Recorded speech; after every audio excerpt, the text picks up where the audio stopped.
চাই। জনাব নাসির, আপনি কি মনে করেন যে আপনার কানে কি এরকম কোনো কথা আসে যে বিএনপির জনপ্রিয়তা কমছে এবং বিএনপির জনপ্রিয়তা কমার মূল কারণ তারা যেটা বলছেন সেটা হচ্ছে যে বিএনপি প্রতিশ্রুতি ভঙ্গ করে। বিএনপি বলেছিল যে তারা স্বজনপ্রীতি করবে না, তারা তাদের দলের মধ্যে যেভাবে শাসন করা দরকার তার মধ্যে গুণগত পরিবর্তন আনবে, তার কোনো কিছুই তারা দেখতে পাচ্ছে না। আমি আপনার কাছে জানতে চাই আপনিও এটা মনে করেন কিনা যে বিএনপির জনপ্রিয়তা কমছে? জি, আপনাকে ধন্যবাদ জানাচ্ছি।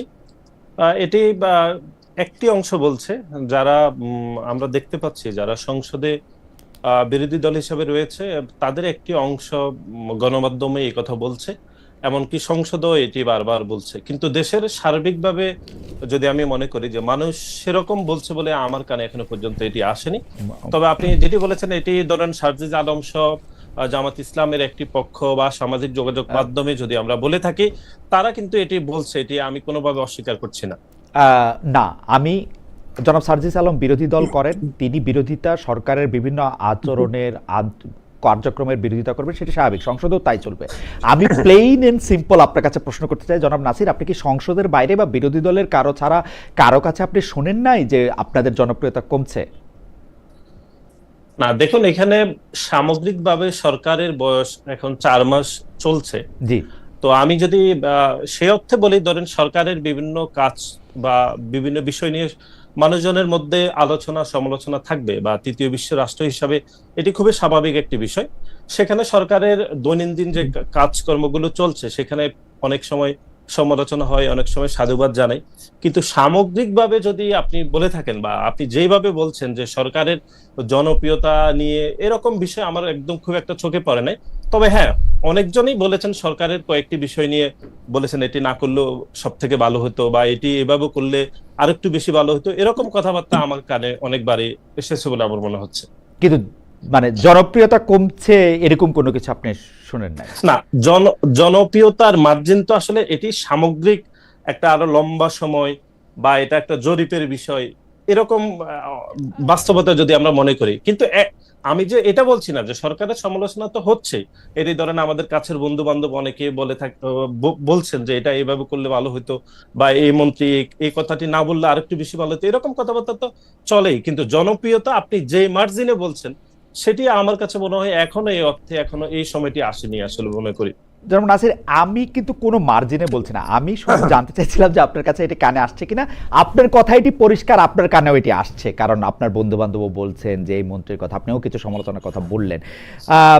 আপনার কাছে কি মনে হয় যে বিএনপি প্রতিশ্রুতি পালনের ক্ষেত্রে কি যা প্রতিশ্রুতি বিএনপি দিয়েছিল, আমি যদি 1 বছরের একটা টাইমলাইনও ধরি, তো সেই ক্ষেত্রে বিএনপি ঠিক জায়গায় আছে? আমরা বিস্তারিত আলাপ নিশ্চয়ই করব। আপনাকে একটু জানতে চাই যে 1 বছর আগে বিএনপি জনগণের কাছে যেসব প্রতিশ্রুতি দিয়েছিল সেসব জায়গায় ঠিক জায়গায় আছে কিনা? না, এখন তো আপনি 1 বছরের মার্জিন বলেছেন, জি, তো যেহেতু বয়স 4 মাস, হুম, আমি ব্যক্তিগতভাবে মনে করি সরকারের ইতিবাচক সদিচ্ছা রয়েছে যে হুম, কাজগুলো করার বিষয়ে। ওকে, যেমন সরকার নির্বাচনের প্রতিশ্রুতিতে যে বিষয়গুলো সবচেয়ে অগ্রাধিকার ভিত্তিতে, ধরুন ফ্যামিলি কার্ড, হুম, ফার্মার্স কার্ড সহ যাবতীয় বিষয়গুলো সরকার কিন্তু চালু করেছে। এটি কিন্তু একদম আক্ষরিক অর্থে স্বল্প মাত্রা নেই, বড় পরিসরে কিন্তু সরকার করে যাচ্ছে। এখন আপনি প্রতিশ্রুতি ধরুন, ধরেন এর বাইরে অনেকগুলো বিষয় রয়েছে যেগুলো সরকার ভবিষ্যতেও করতে পারবে। কিন্তু আমি ব্যক্তিগতভাবে মনে করি যে সরকার তার কাজগুলো বাস্তবায়ন করার জন্য সরকার প্রধান, বিশেষ করে ধরেন গণপ্রজাতন্ত্রী বাংলাদেশ সরকারের মাননীয় ওকে, প্রধানমন্ত্রী, উনি একদম শতভাগ ভাবে, আমি মনে করি উনি কাজগুলো প্রতিশ্রুতি বাস্তবায়নের জন্য মানে উনি সামগ্রিকভাবে এগিয়ে যাচ্ছেন। হয়তো উনি যেভাবে এগিয়ে যাচ্ছেন, হুম, অন্য মন্ত্রীরা হয়তো ঠিকভাবে ওনাকে সমান্তরাল ভাবে এগিয়ে যেতে পারছেন না। এটি হয়তো দুই একটি মন্ত্রণালয় আমি মনে করি সেভাবে হয়তো পারছে না, বা চেষ্টা করছে হয়তো। ওকে। কিন্তু সামগ্রিকভাবে প্রধানমন্ত্রী, সরকার প্রধান শতভাগ ভাবে প্রতিশ্রুতিগুলো বাস্তবায়ন করার জন্য ইতিবাচকভাবে কাজ করে যাচ্ছেন। নাসির, আমি শুধু আপনাকে একটু স্মরণ করে রাখি যে আমরা আওয়ামী লীগের 15 বছরে আমরা দেখতাম যে অন্য মন্ত্রীরা ঠিক পারতেছে না, প্রধানমন্ত্রী পারতেছে, কিন্তু আমি সবকিছুর জন্য, এটা আমার ওপিনিয়ন, আমি সব কিছুর জন্য প্রধানমন্ত্রীকে দায়ী করি, যিনি চেয়ারে থাকেন তাকে দায়ী করি সব কিছুর জন্য। কোনো মন্ত্রণালয় যদি ফেল করে, কোনো প্রতিশ্রুতি যদি বাস্তবায়িত না হয়, কোনো স্বজনপ্রীতি যদি ঘটে, সেটা প্রধানমন্ত্রীর দায়। যা কিছু খারাপ সব কিছু তারেক রহমানের দায়। এটা হচ্ছে আমার বিবেচনায় আর কি, আমার ছোট বিবেচনায় একটু। আমরা আবার আপনার সঙ্গে আলোচনায় করতে আসবো, আপনি নিশ্চয়ই এটা নিয়ে বলবেন। আমি জনাব সার্জিস আলমের কাছে জিজ্ঞেস করি। জনাব সার্জিস আলম, এনসিপি বিশাল, মানে আমি এটাকে কি বলবো, যে অনেক মানুষের অনেক ভালোবাসা বলি, আশা বলি, প্রতিশ্রুতি বলি, সেটা নিয়ে 2025 সালের 27 ফেব্রুয়ারি গঠিত হয়েছিল। আমি আপনাকে প্রায় একই ধরনের প্রশ্ন করতে চাই, যে সেইটা হলো, আপনি কি মনে করেন যে এনসিপি যখন প্রতিষ্ঠিত হয়েছিল আজও কি সেই একই পরিমাণ জনপ্রিয়তা ধরে রাখতে পেরেছে, নাকি বেশি কম আছে? জনাব সার্জিস আলম। খুব স্বাভাবিকভাবেই এটা হচ্ছে প্রত্যাশার জায়গায়। যেই মানুষ তার চিন্তার জায়গা থেকে, আদর্শের জায়গা থেকে, ভাবনার জায়গা থেকে এক একজনের প্রত্যাশা এক এক রকম ছিল। কিছু মানুষের জায়গায় হয়তো এই প্রত্যাশার পারদটা কমে আসবে, কিছু মানুষের জায়গা হয়তো বেড়েছে।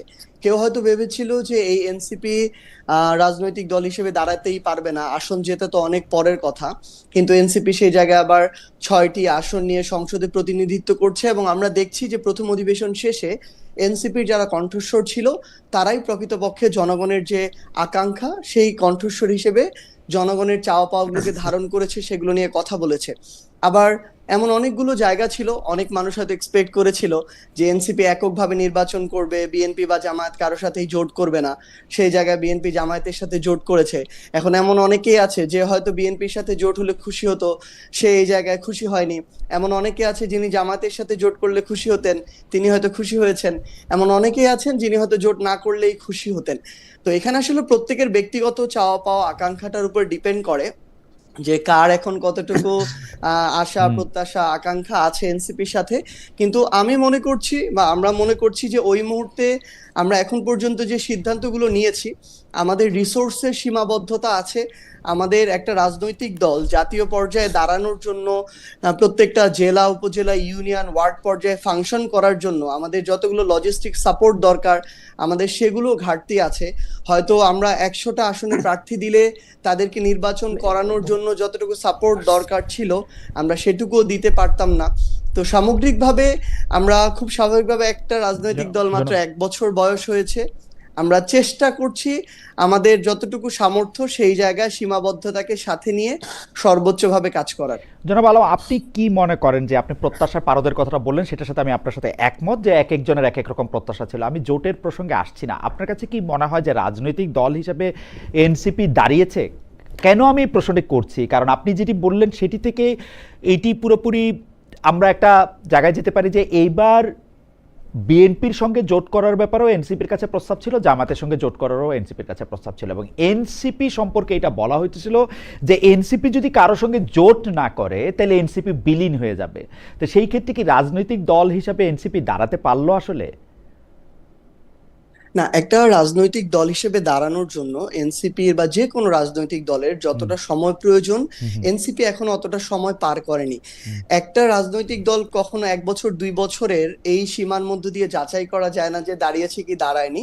হয়তো আমরা 5 বছর 10 বছরের একটা টাইম ফ্রেমে এই যাচাইটা করতে পারবো। কিন্তু এটাও আমি আপনার কাছে নির্দ্বিধায় স্বীকার করতে পারি যে মাত্র 1 বছর অতিক্রম করার পরই একটা রাজনৈতিক দল অনেকগুলো আসনে জিতবে বা 5-10টা আসনে জিতবে, এটা আসলে খুবই কঠিন। কারণ ভোটগুলো হয় আসলে ওয়ার্ড কেন্দ্রিক, এবং ওই ওয়ার্ডে ভোট সেন্টারগুলো থাকে। তো 1 বছরের মধ্যে যে কোনো রাজনৈতিক দল সেটা ওয়ার্ড পর্যন্ত তার সাংগঠনিক কাঠামো তৈরি হবে, এটা আসলে খুবই কঠিন বিষয়। তো সেই জায়গা থেকে আপনি যেটা বললেন, আমি এখানেও এগ্রি করি যে বিএনপি জামায়াত দুই জায়গা থেকে আমাদের ওই সুযোগটুকু ছিল জোট করার। কিন্তু স্বাভাবিকভাবেই আমাদের যেই জায়গাটা, আমরা মাঠের আগে আমাদের পালসটা বুঝতে হবে, মানুষের পালসটা কোন দিকে। পাশাপাশি আমাদের জোট যেটা হবে সেটাও একটা সম্মানজনক একটা, সেখানে নেগোসিয়েশন হতে হবে, সিট ভিত্তিক বলেন, কিংবা জোটের যারা আছে আমাদের সাথে তাদের আস্থার জায়গাটাও দেখতে হবে। আমরা যখন যাচাই বাছাই করেছি বিগত সময়ে, অধিকাংশ জায়গায় বিএনপি বা আওয়ামী লীগের যখন এই জোটগুলো হয় তখন সেখানে বিদ্রোহী প্রার্থী দেখা যায়। হয়তো বিদ্রোহী প্রার্থীকে বহিষ্কার করে, কিন্তু অন্য দলের যে প্রার্থী তিনি কিন্তু সেই জায়গায় হেরে যান। আবার ধরেন বিএনপির পক্ষ থেকে আমাকে বলা হলো যে সেইটা ঠিকই আছে, কিন্তু আমি একটু পুরনো জায়গা মানে আপনার আগের জায়গাতে আসতে চাই যে আমি কিন্তু আসলেই মনে করি যে 1 বছর বয়সী একটি রাজনৈতিক দলের পক্ষে কিন্তু আপনি যেটি বললেন যে ভোটের ইয়াটা তো একটু আলাদা হিসাব নিকাশ, সেটা প্রতিটি ওয়ার্ড অনেক কিছুর সাথে ভোটারদের মোবিলাইজেশন অনেক কিছু নির্ভর করে। একটি আসনেও জিতবে কিনা সেটি নিয়ে তো অনেক সংশয় সন্দেহ থাকতেই পারে, কিন্তু এনসিপির কাছে যে প্রত্যাশাটা ছিল যে সে একটি আসনে জিতুক না জিতুক সেই প্রত্যাশা তো না, কারণ সংসদের দলে যায় অনেকগুলি আসন জেতাই আসলে এই 24-এর গণ আন্দোলনের বা আপনাদের নেতৃত্বের একমাত্র উদ্দেশ্য ছিল না যে সংসদে গিয়ে আমরা 400টা আসন পাবো, সেটা তো ছিল না। ঘটনা হচ্ছে যে রাজনৈতিক দল হিসেবে আমরা একটা নতুন বন্দোবস্তের কথা আপনাদের কাছে শুনেছিলাম, সেটি বিএনপির সাথে গেলেও আমি একই ধরনের কথাই বলতাম, জামাতের সাথে যাওয়াটা আসলে এনসিপির এক ধরনের রাজনৈতিক মৃত্যু কিনা। সেটি জামাত বলে কোনো কথা না, মানে একটি পুরনো বন্দোবস্তের রাজনৈতিক দলের সঙ্গে যাওয়াটা, মানে বিএনপির সঙ্গে বললো আমি গ্যারান্টি দিচ্ছি বিএনপির সঙ্গে গেলেও আমি একই কথাই বলতাম। না ঠিক আছে, না আমরা এই জিনিসটাকে একটু ভিন্নভাবে দেখছি। এই নির্বাচনের আগে আর পরের পরিবেশের মধ্যে অনেক পার্থক্য হয়েছে। ধরেন এর আগে যেহেতু কোনো ক্ষমতাসীন রাজনৈতিক দল ছিল না, অন্তর্বর্তীকালীন সরকার ছিল সেই জায়গাটিতে, তো তখন এই অভ্যুত্থানে যারা নেতৃত্বের জায়গা ছিল তাদের কেন্দ্রিক একটা গুরুত্বের জায়গা বলেন, ফোকাসের জায়গা, এগুলো এই জায়গাগুলোর একটা প্রাধান্য ছিল। অপরদিকে নির্বাচন পরবর্তী পরিস্থিতিতে বাংলাদেশের মিডিয়া থেকে শুরু করে সবকিছুর বা আমাদের যে প্রশাসন বলেন, আমলাতন্ত্র বলেন, দেশি বিদেশি যারা আছে, বিভিন্ন শক্তি বলেন, তাদের কনসেন্ট্রেশনটা কিন্তু সংসদ কেন্দ্রিক। তো আমি মনে করি এখানে আমরা যদি একেবারে ওই সংসদ নির্বাচন জনপ্রতিনিধিত্ব, কারণ ওইটা তো একটা বৈধতা, আসলে ওইটাকে ওভারটেক করার কারো সুযোগ নাই, তো ওইটাকে একবারে এক পাশে রেখে আমরা যদি আরেক পাশ দিয়ে আরেকটা মানে সিস্টেম তৈরি করতে চাই, আমাদের কাছে এটা মনে হয়েছে ওই মুহূর্তে এটা সেভাবে সম্ভব নয়। বরং আমরা যদি দেখেন, আমরা যখন সংসদে আমাদের প্রতিনিধিরা জোটের মাধ্যমে 6টা আসনে আমরা জিতেছি, সংসদে গিয়েছি, আপনি প্রথম অধিবেশনে দেখেন আমাদের জুলাইয়ের যে আকাঙ্ক্ষাগুলো ছিল সেই সংস্কারের কথা বলেন, অধ্যাদেশগুলো আইনে পরিণত করার ক্ষেত্রে বলেন, কিংবা অন্যান্য যে গুরুত্বপূর্ণ দাবিগুলো ছিল 71 থেকে শুরু করে 24 পর্যন্ত ঐতিহাসিক অবস্থানগুলো বলেন, এনসিপি সেই জায়গায় যেটা আমরা ধারণ করি এমন হওয়া প্রয়োজন, আমরা সেই অবস্থানগুলো নেওয়ার চেষ্টা করেছি। আমার মনে হয় আপনার বক্তব্য, আমার জনাব আলম আপনার বক্তব্য পরিষ্কার, কিন্তু আমি এইখানেও আমার একটু 2 পয়সা দিয়ে রাখি। আপনি সংসদ কেন্দ্রিক ওইটাকে মিডিয়ার বা বিদেশিদের কাছে একটা বৈধতা বলতেছেন, কিন্তু আমি মনে করি আপনাদের স্লোগানটাই ঠিক, জনতাই বৈধতা, সংসদ না। এবং জনগণেরও বৈধতার জায়গা আমি মনে করি যে আপনারা ক্ষমতা কেন্দ্রিক রাজনীতি করেছেন, যেটা আপনারা না করলেও পারতেন। আর আপনাদের কথা সংসদে শোনা হয়েছে সেটা ঠিক, আপনারা সংসদের বাইরে থাকলে সংসদ না শুনে আপনাদের কথা শোনা হতো বলে আমার বিশ্বাস, যে সেইটা যদি আপনারা না যেতেন, আপনারা একটা না করতেন, এটা আমার বিশ্বাস। এটা নিয়ে নিশ্চয়ই আরো কথা আপনার সঙ্গে এটা হবে, আমি ভবিষ্যতে আরো কথা বলবো, আমি এই অনুষ্ঠানেরই ভবিষ্যতে আর কি, মানে অন্য সময় না। আমি একটু এবার একটু জনাব নাসির আপনার কাছে যেতে চাই। জনাব নাসির, একটা জিনিস আমরা দেখি যে বিএনপি আর জামায়াত তো জোটবদ্ধ ছিল একটা বিরাট সময়, সরকারে ছিল, আদর্শে ছিল, তাদের 2 জন মন্ত্রী ছিল।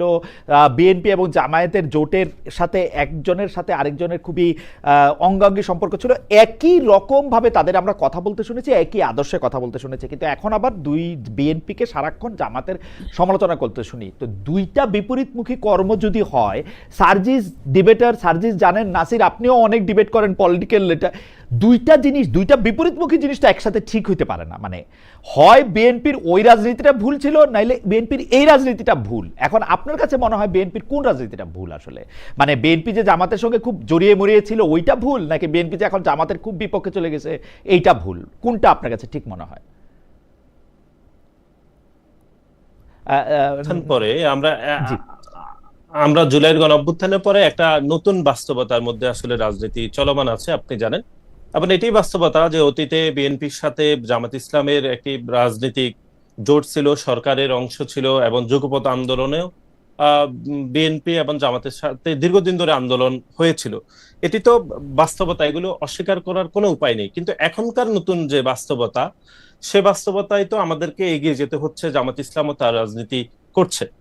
এখন যেটি প্রশ্ন, যেটি এর আগেও আপনি আমাকে টকশোতে প্রায় একই রকম কোশ্চেন করেছিলেন এখানে, সেটি হচ্ছে আমি এটা আরো করে দেব আর কি, আমার এটা জানার আগ্রহ, এটা খুবই যে এটা আসলে কি ধরুন ব্যাপারটা? জি বাংলাদেশ জাতীয়তাবাদী দলকে জামাত ইসলামকে তার রাজনৈতিক জোটের অংশ হিসাবে রাখার যে রাজনৈতিক পরিণতি বা রাজনীতির যেই ষড়যন্ত্র অথবা ধরুন বিতর্কের মধ্যে পড়তে হয়েছে গত 17 বছর, তো সেই দায়ভার তো আমরা রাজনৈতিক দল হিসাবে ওকে এটি নিতে হয়েছে। ওকে ধরুন ধরুন আমি একটা এক্সাম্পল দিচ্ছি, ধরুন জামাত ইসলাম যুদ্ধ অপরাধী, এটি তো মোটামুটি মীমাংসিত বিষয় এবং এটি প্রমাণিত, তারপরেও তো তাকে রাজনীতিক অংশ করতে হয়েছে আমাদেরকে। এবং সে অংশ করতে গিয়ে রাজনীতির যে অবস্থা আমাদেরকে নিতে হয়েছে, অর্থাৎ ধরেন আওয়ামী লীগ অথবা অন্য যে রাজনৈতিক দলগুলো সবসময় যে বিতর্কের মধ্যে বিএনপিকে রেখেছে, এই দায়ভার তো বিএনপি সবসময় নিয়েছে। এখন এই নতুন বাস্তবতায় অর্থাৎ 5ই আগস্ট পরবর্তী বাস্তবতায় আমরা কিন্তু সেই কথাগুলো বলছি যে অতীত আমরা ওই অংশ, ওই নেগেটিভ অংশটুকু নিয়ে আমাদেরকে রাজনীতি করতে হচ্ছে। এখন আপনি যেটি বলেছেন যে তাহলে কোন অংশটুকু ঠিক, আমি মনে করি যে দুই ধরনের বাস্তবতা ছিল। অর্থাৎ 5ই আগস্টের আগে আমাদের বাস্তবতা ছিল যে একটি স্বৈরাচার মুক্ত বাংলাদেশে একটা গণতান্ত্রিক যাত্রায় আমাদেরকে অগ্রযাত্রা করতে হবে, এবং আমরা মনে করি যে গত 17 বছরের সেই আন্দোলন এবং জুলাই আগস্টের আন্দোলনের মাধ্যমে আমরা সেই স্বৈরাচারকে পতন করেছি। এখন আমরা এই নতুন বাস্তবতায় আমরা একটি গণতান্ত্রিক যাত্রায় রয়েছি। সেই গণতান্ত্রিক যাত্রায় মানুষ বাংলাদেশ জাতীয়তাবাদী দলকে ভোট দিয়েছে, জনাব তারেক রহমানকে প্রধানমন্ত্রী করেছে, এবং সেই নতুন বাস্তবতায় জামাত ইসলাম এখন নতুন বিরোধী দল। সুতরাং নতুন বিরোধী দল হিসেবে আমার এখানে দুইটা প্রশ্ন আছে যে আপনি জুলাই আন্দোলনের পরে নতুন একটি বাস্তবতার কথা বলছেন, কিন্তু আমরা যখন আপনাদের জামাতে ইসলামের সমালোচনা করতে শুনি তখন কিন্তু জুলাই পূর্ববর্তী সময়টা না, আপনারা 71 সালের কর্মকাণ্ড নিয়ে সমালোচনা করেন। তো 71 সাল তো 2001 সালেও বাস্তব ছিল, তো দুইটা তো মানে 2001 সাল তো 71 সালের আগে না, আপনারা তো 2001 সালেও 71 সালের জামাতের অবস্থান জানতেন, তারপর আপনারা এটা করছেন, তাহলে এটা ভুল স্বীকার করতে অসুবিধা কি? আপনারা দায়ভারের কথা বলেছেন যে রাজনৈতিক মানে এইটা মোটামুটি প্রমাণিত তারা যুদ্ধ অপরাধী। আপনার তো নিশ্চয়ই মনে থাকবে বিএনপির একজন সিনিয়র নেতাও যুদ্ধ অপরাধের দায়ে ফাঁসি হয়েছিল, তাহলে যুদ্ধ অপরাধের দায় কি তাহলে বিএনপিও নিবে? সালাউদ্দিন কাদের চৌধুরীর কথা বলছি আমি। না, এখানে তো দুই রকম। একটি হচ্ছে হ্যাঁ, জনাব সালাউদ্দিন কাদের চৌধুরীকে যুদ্ধ অপরাধের দায়ে ওনাকে ফাঁসি দেওয়া হয়েছিল। একই সাথে জামাত ইসলামের যারা যুদ্ধ অপরাধী তারা আত্মস্বীকৃতি না না না না দুইটা দুই রকম না, দুইটি আপনি জানেন যে জামাত ইসলামে যাদেরকে ফাঁসি দেওয়া হয়েছিল ওনারা আত্মস্বীকৃত যুদ্ধ অপরাধী ছিল, এবং একই সাথে বিএনপির যাকে যুদ্ধ অপরাধের দায়ে অভিযুক্ত করা হয়েছিল তাকে অভিযুক্ত করা হয়েছে। সুতরাং দুটি তো দুই রকম। একটি হচ্ছে ওনারা তো স্বীকার করে নিয়েছিলেন যুদ্ধ অপরাধী, আর জনাব সালাউদ্দিন কাদের চৌধুরীকে অভিযুক্ত করে ওনাকে ফাঁসি দেওয়া হয়েছিল। আমার মনে হয় যে জনাব নাসির, আপনি যদি আবার একটু মানে পেছন দিকে তাকান, যুদ্ধ অপরাধের দায় ওনারা স্বীকার করেন নাই, কখনো বলেন নাই যে আমি এই মানবতা বিরোধী এই অপরাধের মধ্যে অংশগ্রহণ করেছি। ওনারা বলেছেন যে 71 সালে তারা পাকিস্তানের পক্ষ অবলম্বন করেছেন, পাকিস্তানটা থেকে বাংলাদেশ হোক সেইটা তাদের রাজনৈতিক সিদ্ধান্ত ছিল না, কিন্তু তারা যুদ্ধ অপরাধ করেছেন এরকম কথা তারা কখনো স্বীকার করেছেন কি? মানে আমি আমার জানা নাই এটা, আপনি মানে এনলাইটেন মি যদি আপনার এটা জানা থাকে। না না না না না আমি সেটা বলছি না, কিন্তু স্বাধীনতা যুদ্ধে জামাত ইসলামের রাজনৈতিক দল হিসাবে তাদের যে অবস্থান এবং একই সাথে যাদেরকে জামাত ইসলাম ফাঁসি দিয়েছে তাদের তো একই রাজনৈতিক অবস্থান ছিল, কিন্তু জনাব সালাউদ্দিন কাদের চৌধুরী তো সে অবস্থান ছিল না, বা তখন বাংলাদেশ জাতীয়তাবাদী দলও প্রতিষ্ঠা হয়নি। আমি ওই ডিফারেন্স আপনাকে বলতে চাই। ঠিক আছে, আমার মনে হয় জি জি শেষ করেন আপনি, জি প্লিজ। আচ্ছা, এখন যেটি বাস্তবতা সেটি হচ্ছে রাজনৈতিকভাবে তো মূল্য দিতে হয়েছে বাংলাদেশ জাতীয়তাবাদী দলকে, অর্থাৎ জামাত ইসলামকে বাংলাদেশ জাতীয়তাবাদী দলের ওইটি ভুল সিদ্ধান্ত ছিল জামাত ইসলামকে একসাথে নেওয়া। না, ভুল শুদ্ধ তো রাজনীতিতে তো হয়ে থাকে, আমরা আবারও বলছি না দায় নিতে হয়েছে তো জামাত ইসলামীকে বাংলাদেশ জাতীয়তাবাদী দলের ধরেন 4 দলীয় জোটের অংশ ছিল, সে দায়িত্ব নিতে হয়েছে, আমাদেরকে বিতর্কের মধ্যে পড়তে হয়েছে। আপনারা কোশ্চেন করেছেন, সেই কোশ্চেনের আনসার তো তখনও দিতে হয়েছে, কিন্তু আমি যেটা বলতে চাচ্ছি সেটা হচ্ছে জামাত ইসলাম তখনও যুদ্ধ অপরাধী ছিল, এখনো যুদ্ধ অপরাধী ছিল, কিন্তু তখনকার বাস্তবতায় একটি পরিস্থিতি ছিল যে আমাদেরকে একটি গণতান্ত্রিক যাত্রায় যেতে হবে, সেখানে বিভিন্ন রাজনৈতিক দলকে নিতে হয়েছে। এখন তো সেই বাস্তবতা নেই, আমি সেটাই বলতে চাচ্ছি। আমি শুধু বলে রাখি বিভিন্ন রাজনৈতিক দল, বিএনপির প্রধান প্রধান রাজনৈতিক মানে বিএনপি 11 দলীয় জোট করতে পারে, 7 দলীয় জোট করতে পারে, 22 দলীয় জোট করতে পারে, কিন্তু প্রধান রাজনৈতিক সঙ্গী ছিল হচ্ছে জামাত ইসলামী। এটি নিশ্চয়ই আপনি জানেন, বা পরে আমরা এটি নিয়ে আরো আলোচনা করবো। আমি একটু জনাব সার্জিস আলম আপনার কাছে যেতে চাই। জনাব সার্জিস আলম, আবারও মানে আপনার কাছেও জামাত নিয়ে প্রশ্ন।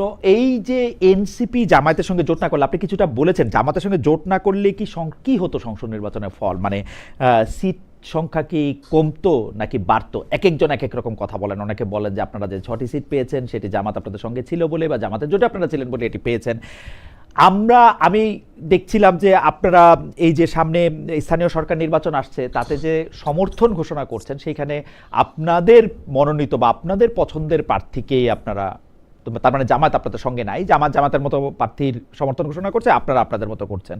তো সেই ক্ষেত্রে কি হবে নির্বাচন, আপনারা কিরকম আশা করেন? আপনি আগে সংসদ নির্বাচনটা বলে তারপর যদি স্থানীয় সরকার নির্বাচনে আসেন। জি, জাতীয় সংসদ নির্বাচনে আমার যেটা মনে হয় আসলে যে খুব স্বাভাবিকভাবে জাতীয় সংসদ নির্বাচনের প্রত্যেকটা ওয়ার্ডে যে ভোট সেন্টারগুলো থাকে সেখানে আমাদের পোলিং এজেন্ট দিতে হয়, প্রধান পোলিং এজেন্ট দিতে হয়। যেহেতু পাওয়ার পলিটিক্সের রাজনীতিটা এখনো বাংলাদেশে বিদ্যমান, সেই জায়গায় অন্তত কেন্দ্রের বাইরে আপনার 100 জন 200 জন মানুষ থাকে, যে মানুষেরা আসলে থাকতে হয়, যারা ভোটারদেরকে গাইড করেন বা স্লিপ দেয়া হোক, কেন্দ্র দেখানো হোক, স্বেচ্ছাসেবক হিসেবে থাকেন।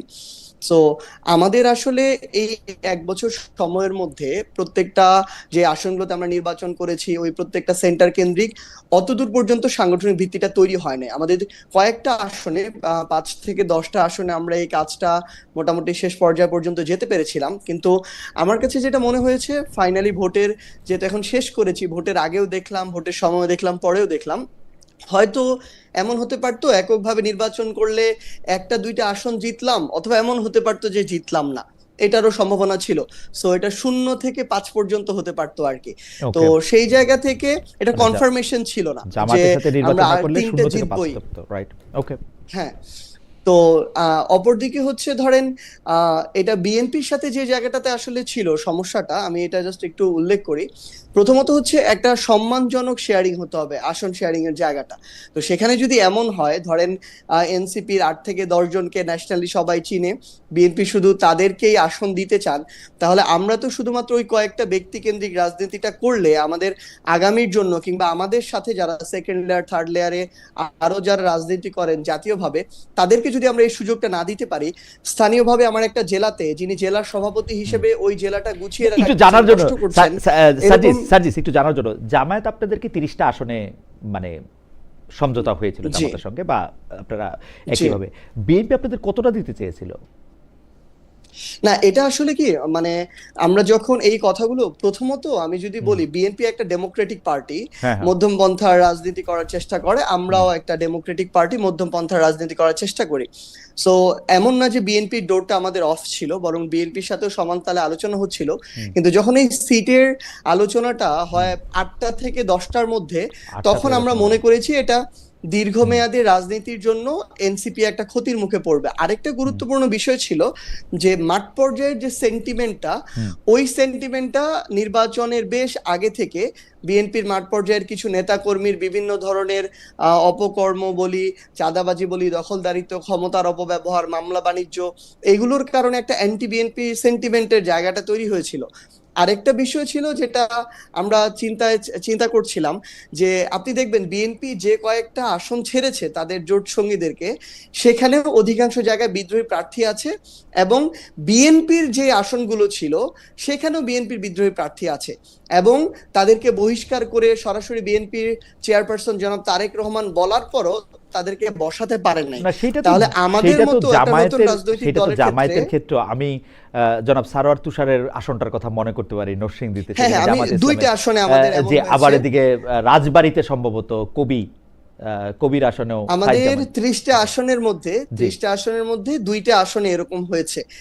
28টা আসনে আমরা এই সহযোগিতাটা পেয়েছি। এখন আপনি চিন্তা করেন, বিএনপির ক্ষেত্রে যদি 8 থেকে 10টা হতো, সেখানে আমরা এই সম্ভাবনাটা আরো বেশি দেখি, অন্তত 5টাতে এমন হতো। তাহলে দিন শেষে আমরা যে কারণে জোট করছি, যে আমাদের যেমন রাজপথে আমাদের অংশগ্রহণ লাগবে, সংগঠন দাঁড় করাতে হবে, আমাদের সংসদের প্রতিনিধিত্ব লাগবে, কারণ দিন শেষে সারা দেশের মানুষজন যখন ওই সংসদের দিকে তাকিয়ে থাকে, তাদের একজন প্রতিনিধি ওখানে প্রত্যাশা করে। আবার সারা দেশের এই ক্ষমতা কেন্দ্রিক আমলাতন্ত্রের স্ট্রাকচার বলেন, প্রশাসনের স্ট্রাকচার বলেন, তারা আসলে ক্ষমতার দিকে নুয়ে থাকে। এখন আপনি দেখবেন যে আমার একজন এমপি হয়েছে বিরোধী দলের, তারপরও তিনি ওই আসনের এমপি হওয়ার পরও ইউএনও, ওসি কিংবা ডিসি তার কথা খুব একটা শুনতে চান না, কারণ সেখানে সরকার হচ্ছে বিএনপির। তাহলে বিএনপির সভাপতি কে আছে ওই ইউনিটে, তার কথা শুনে ওই দিকে বেশি ঝুঁকে যায়। আমি শুনেছি যে ইউনূস, ডক্টর মোহাম্মদ ইউনূস যখন ক্ষমতায় ছিলেন তখন আপনাদের কথা ইউএনও সাহেবরা বেশি বেশি শুনতেন, তাই না?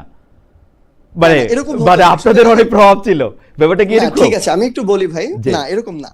ব্যাপারটা হচ্ছে দিন শেষে প্রশাসন বলি, আইন শৃঙ্খলা রক্ষাকারী বাহিনী বলি, তারা ক্ষমতার দিকে ঝুঁকে থাকে। এবং এই ক্ষমতাটা আপনি যদি দেখেন অন্তর্বর্তীকালীন সরকার ক্ষমতা না, অন্তর্বর্তীকালীন সরকারের সময়ও অনেকে বলার চেষ্টা করে যে জামায়াত শক্তিশালী ছিল, অনেকে বলার চেষ্টা করে যে সমন্বয়করা বা এনসিপিতে যারা ছিল তারা ক্ষমতাশালী ছিল, কিন্তু ব্যাপারটা এরকম করে ওয়ার্ক করে নাই। কারণটা হচ্ছে সবচেয়ে বড় রাজনৈতিক দল হিসেবে বিএনপি সেই জায়গায় সবচেয়ে বেশি তাদের ম্যান পাওয়ার আছে, তারা সেই ক্ষমতাটা খাটানোর চেষ্টা করেছে। প্রত্যেকটা জায়গায় তাদের দীর্ঘ সময় ধরে রাজনীতি করার কারণে প্রত্যেকটা জায়গায় তাদের প্রতিনিধিত্ব আছে। এবং আরেকটা গুরুত্বপূর্ণ বিষয় হচ্ছে প্রশাসন থেকে শুরু করে যারা স্টেক হোল্ডাররা আছে তারা মনে করতো সবচেয়ে বড় রাজনৈতিক দল হিসেবে বিএনপি তো ক্ষমতায় যাবে, সো বিএনপি যদি নাও চাইতো প্রশাসন ওই দিকে ঝুঁকে থাকতো। একজন ডক্টর ইউনূস কিন্তু একজন ডক্টর ইউনূসের কথা, আচ্ছা উনি যেহেতু নাই, আমি আপনার কথাই শুধু বলি। জনাব সার্জিস আলম আজকে কত 2026-এর 16 জুন, তো 2026-এর 16 জুনে সার্জিস আলম যতটুকু ক্ষমতাশালী, 2025-এর 16 জুন কি তার চেয়ে অনেক বেশি ক্ষমতাবান ছিলেন না? আমি শুনেছি জনাব সার্জিস আলম কোথাও ফোন করলে সেইটি বাস্তবায়িত হইতো খুব দ্রুত। আমি শুনছি, এটা আমার শোনা কথা, আমি জানি না ঠিক। না ভাই, আসলে এরকম অনেক কিছু শোনা যায়। না আপনার কাছে কি মনে হয়? আপনি বলেন যে আপনার কাছে কি মনে হয়? আমি তখনও একদম যেটা খুবই ইমার্জেন্সি একটা জায়গায় প্রয়োজন, একটা ইনজাস্টিস হয়ে যাচ্ছে, তখনও আমি আমার জায়গা থেকে ওই জায়গায় কথা বলেছি। যদি প্রয়োজন হয় এখনো কথা বলি, তখনও যেরকম আমি রেসপন্সটা পেতাম, আমি খুবই কম জায়গায় কল দেওয়ার চেষ্টা করতাম, কারণ এগুলোকে বিভিন্ন খাতে প্রবাহিত করা হতো এবং আমরা এগুলো অনেক কিছুর মধ্যে দিয়ে গিয়েছি, কারণ পূর্বে আমাদের এই রাজনৈতিক অভিজ্ঞতাটা ছিল না। তো এখনো যদি এরকম কোথাও মনে হয় আমরা যোগাযোগ করি প্রশাসনে বা বিভিন্ন জায়গায়, যদি আমাদের দাবিটা ন্যায়সঙ্গত হয় আমরা ওইটুকু পজিটিভ রেসপন্স পাই আমাদের জায়গা থেকে। তবে তখনও এরকম কিছু কর্মকর্তা কর্মচারী ছিল যারা মানে আমাদের অনেক কিছুকে হয়তো পজিটিভলি নিত না, হয়তো বা তার সাথে একটা আওয়ামী লীগের সংশ্লিষ্টতা বা কিছু ছিল এমন হতে পারে, বা এমন অনেকেই আছে যাদের সাথে হয়তো আমাদের মতাদর্শিক পার্থক্য থাকতে পারে, দলীয় পার্থক্য থাকতে পারে, এমন কিছু মানুষ তখনও ছিল, এখনো আছে। আর স্থানীয় নির্বাচনে আপনি যেটা বললেন, স্থানীয় সরকার নির্বাচন, আমি স্থানীয় সরকার নির্বাচনে যেহেতু নতুন একটা বিষয় আসতেছে, আপনার একটু করার জন্য আমাদের একজন দর্শক, ওনার নাম সায়েম খান, উনি বলছেন যে খালেদ ভাই আপনি ফুটবল খেলার কোন দলকে পছন্দ করেন, নাকি সাংবাদিকরা কোনো দলে পছন্দ করে না? যেহেতু বিশ্বকাপ ফুটবল চলছে সেহেতু আমি প্রশ্নটা নিলাম। আমি একটু বলে রাখি যে আমি আসলে লাতিন আমেরিকার, যেটা দক্ষিণ আমেরিকা বলে, সেই ফুটবলের খুব ভক্ত, সেজন্য ব্রাজিল আর্জেন্টিনা হচ্ছে আমার প্রিয় দল। অন্যদিকে আফ্রিকার খেলাও, মানে ইউরোপ ছাড়া, মানে আমার বিপক্ষ দল হচ্ছে ইউরোপ, তো সেইটা আমি একটু বলে রাখলাম যে আমার সমর্থনের জায়গা থেকে। স্থানীয় সরকার নির্বাচনের কথা বলছিলেন সার্জিস আলম, দুঃখিত আমি মাঝখানে কথা বলার জন্য। ভাই আমি এখানে এবার একটা জিনিস একটু অ্যাড করি। আপনিও এখানে আজকে সুবিধাবাদী একটা অবস্থান নিলেন এবং আমাদের মাননীয় প্রধানমন্ত্রীও আজকে সুবিধাবাদী অবস্থান নিছেন। উনি ব্রাজিল আর্জেন্টিনা কোনোটাতেই যান নাই, উনি আজকে ইংল্যান্ডের পক্ষ নিছেন, না হলে উনার সকল শুভাকাঙ্ক্ষী দুই ভাগে বিভক্ত হয়ে যাইতো, এক ভাগ অনেক ফেভার পাইতো, এক ভাগ পিছনে পড়ে যাইতো। আমি একটা কথা বলি, সেইটা হচ্ছে যে ব্রাজিল, আর্জেন্টিনা, উরুগুয়ে, কলম্বিয়া বা ভেনেজুয়েলা, মানে এই দেশগুলির খেলা দেখে আমরা ফুটবল খেলাকে ভালোবাসি। আসলে ঘটনা হচ্ছে 82-86 সালের আগ পর্যন্ত এটা সুবিধাবাদী অবস্থান না ভাই। আপনি আর্জেন্টিনা সাপোর্টার আমি জানি, আপনি আর্জেন্টিনা সাপোর্টার আমি জানি, নাসিরও আর্জেন্টিনা সাপোর্টার। এটা পৃথিবী দুই ভাগ হওয়ার জন্য না। আমি মনে করি ব্রাজিল আর আর্জেন্টিনার যে দ্বন্দ্ব আমাদের দেশে, সেইটাই ফেক, সেইটাই হওয়ার কথা না। কারণ খেলাই হয় হচ্ছে ইউরোপ বনাম, মানে আমি ওইভাবে দেখি আর কি। যাই হোক, আপনাদের এটা থাকতে পারে আপনাদের মতামত। আর আর্জেন্টিনা ব্রাজিল কেউই চ্যাম্পিয়ন হইলে আমার কোনো সুবিধা পাওয়ার কোনো চান্স নাই। যাই হোক, আপনি যদি স্থানীয় সরকার নির্বাচনের কথাটা একটু বলেন। আমরা স্থানীয় সরকারে যদি আসি, আসলে আমরা এখন একটা সংসদে বিরোধী দলীয় জোট হিসেবে ফাংশন করছি। তো সেই জায়গা থেকে আসলে আমাদের অনেকের এই প্রশ্নটা ছিল যে স্থানীয়ভাবে আমরা একসাথে জাতীয় নির্বাচনের মতো নির্বাচন করব কিনা, কিন্তু আমরা যখন যে খুব স্বাভাবিকভাবে আমাদের জোটের বড় রাজনৈতিক দল জামায়াত ইসলামী, তাদের সাথে আমরা যখন কথা বলেছি, তাদের ইচ্ছাটা হলো তারা এককভাবে এই নির্বাচনটা করতে চায়, এবং আমাদের মনে হয়েছে যে আমরাও এই নির্বাচনটা এখন পর্যন্ত আমাদের সিদ্ধান্ত এককভাবে করতে চাই। কারণটা হচ্ছে এর মধ্য দিয়ে আমরা যেমন যেই 30টা আসনে জাতীয় নির্বাচন করেছি শাপলাকলি প্রতীকে, সেখানে ওয়ার্ড পর্যন্ত এনসিপির একটা ভিত্তি তৈরি হয়েছে। সো আমরা স্থানীয় নির্বাচনও যদি এককভাবে এই নির্বাচনটা করতে পারি, আমরা হয়তো খুব বেশি জায়গায় জিততে পারবো না, কিন্তু ওই জায়গায় আমাদের একটা সমর্থক, শুভাকাঙ্ক্ষী কিংবা ভোট বেস তৈরি হবে, অন্তত একটা সাংগঠনিক কাঠামো তৈরি হবে। জনাব আলম, আমার একটু জানার ইচ্ছা, যেহেতু আপনি মুখ্য সংগঠক একটা বড় জায়গার, আপনার কাছে ভাই আমাকে একটু ভাই একটা জিনিস বলি, কিছু মনে করে না, আমাকে হচ্ছে জনাব সার্জিস বললে ভালো হবে, আলম শুনলে সালামের কথা মাথায় চলে আসে। না মানে লাস্ট নেমটার সাথে জনাব করতে হয় তো সেই জন্য আমি এটা বলছিলাম আর কি। আমার অসুবিধা নাই, আপনি আমাকে অনুমতি দিলে আপনাকে সার্জিস বলেও ডাকতে পারি আমি, মানে আপনি যদি কিছু মনে না করেন। তো সার্জিস, যে জিনিসটা আমি বুঝতে চেষ্টা করতেছিলাম যে আপনি মাঠ পর্যায়ে যখন বিশেষ করে স্থানীয় সরকার নির্বাচনগুলি খুব হিটেড হয়, আপনি জানেন বা এই ব্যাপারে যাদের অভিজ্ঞতা, তো সেই ক্ষেত্রে কি জামায়াতে ইসলামীর সাথে আপনাদের যে জোটটা এখন সংসদে বা যেটাকে আপনারা নির্বাচনী জোট বলছেন, সেইটা কোনোভাবে হ্যাম্পার্ড হতে পারে? কারণ আপনাদের হয়তো আপনাকেই হয়তো সেইখানে গিয়ে কোনো একটা অঞ্চলে আপনাকে হয়তো জামায়াত ইসলামের বিপক্ষে কিছু একটা বলতে হইতে পারে, আমি জানি না, মানে এইটা আপনারা চিন্তা করেছেন? জি, এটা একদমই স্বাভাবিক এবং এটা আমরা চিন্তাও করেছি।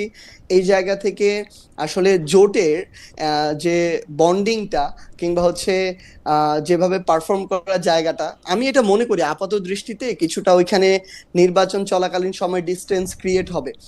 কারণ দিন শেষে মাঠ পর্যায়ের এই যে সোশ্যাল মিডিয়া কেন্দ্রিক বা মাঠ পর্যায়ে নির্বাচনী এনভায়রনমেন্টটাতে আপনি দেখেন, যখনই দক্ষিণে সাদিক কায়েমের নাম আসলো, আসিফ মাহমুদের যারা সমর্থক শুভাকাঙ্ক্ষী, সাদিক কায়েমের যারা সমর্থক শুভাকাঙ্ক্ষী, তাদের মধ্যে কিন্তু একটা মানে সোশ্যাল মিডিয়া একটা ফাইট শুরু হলো আর কি, আসার সাথে সাথে।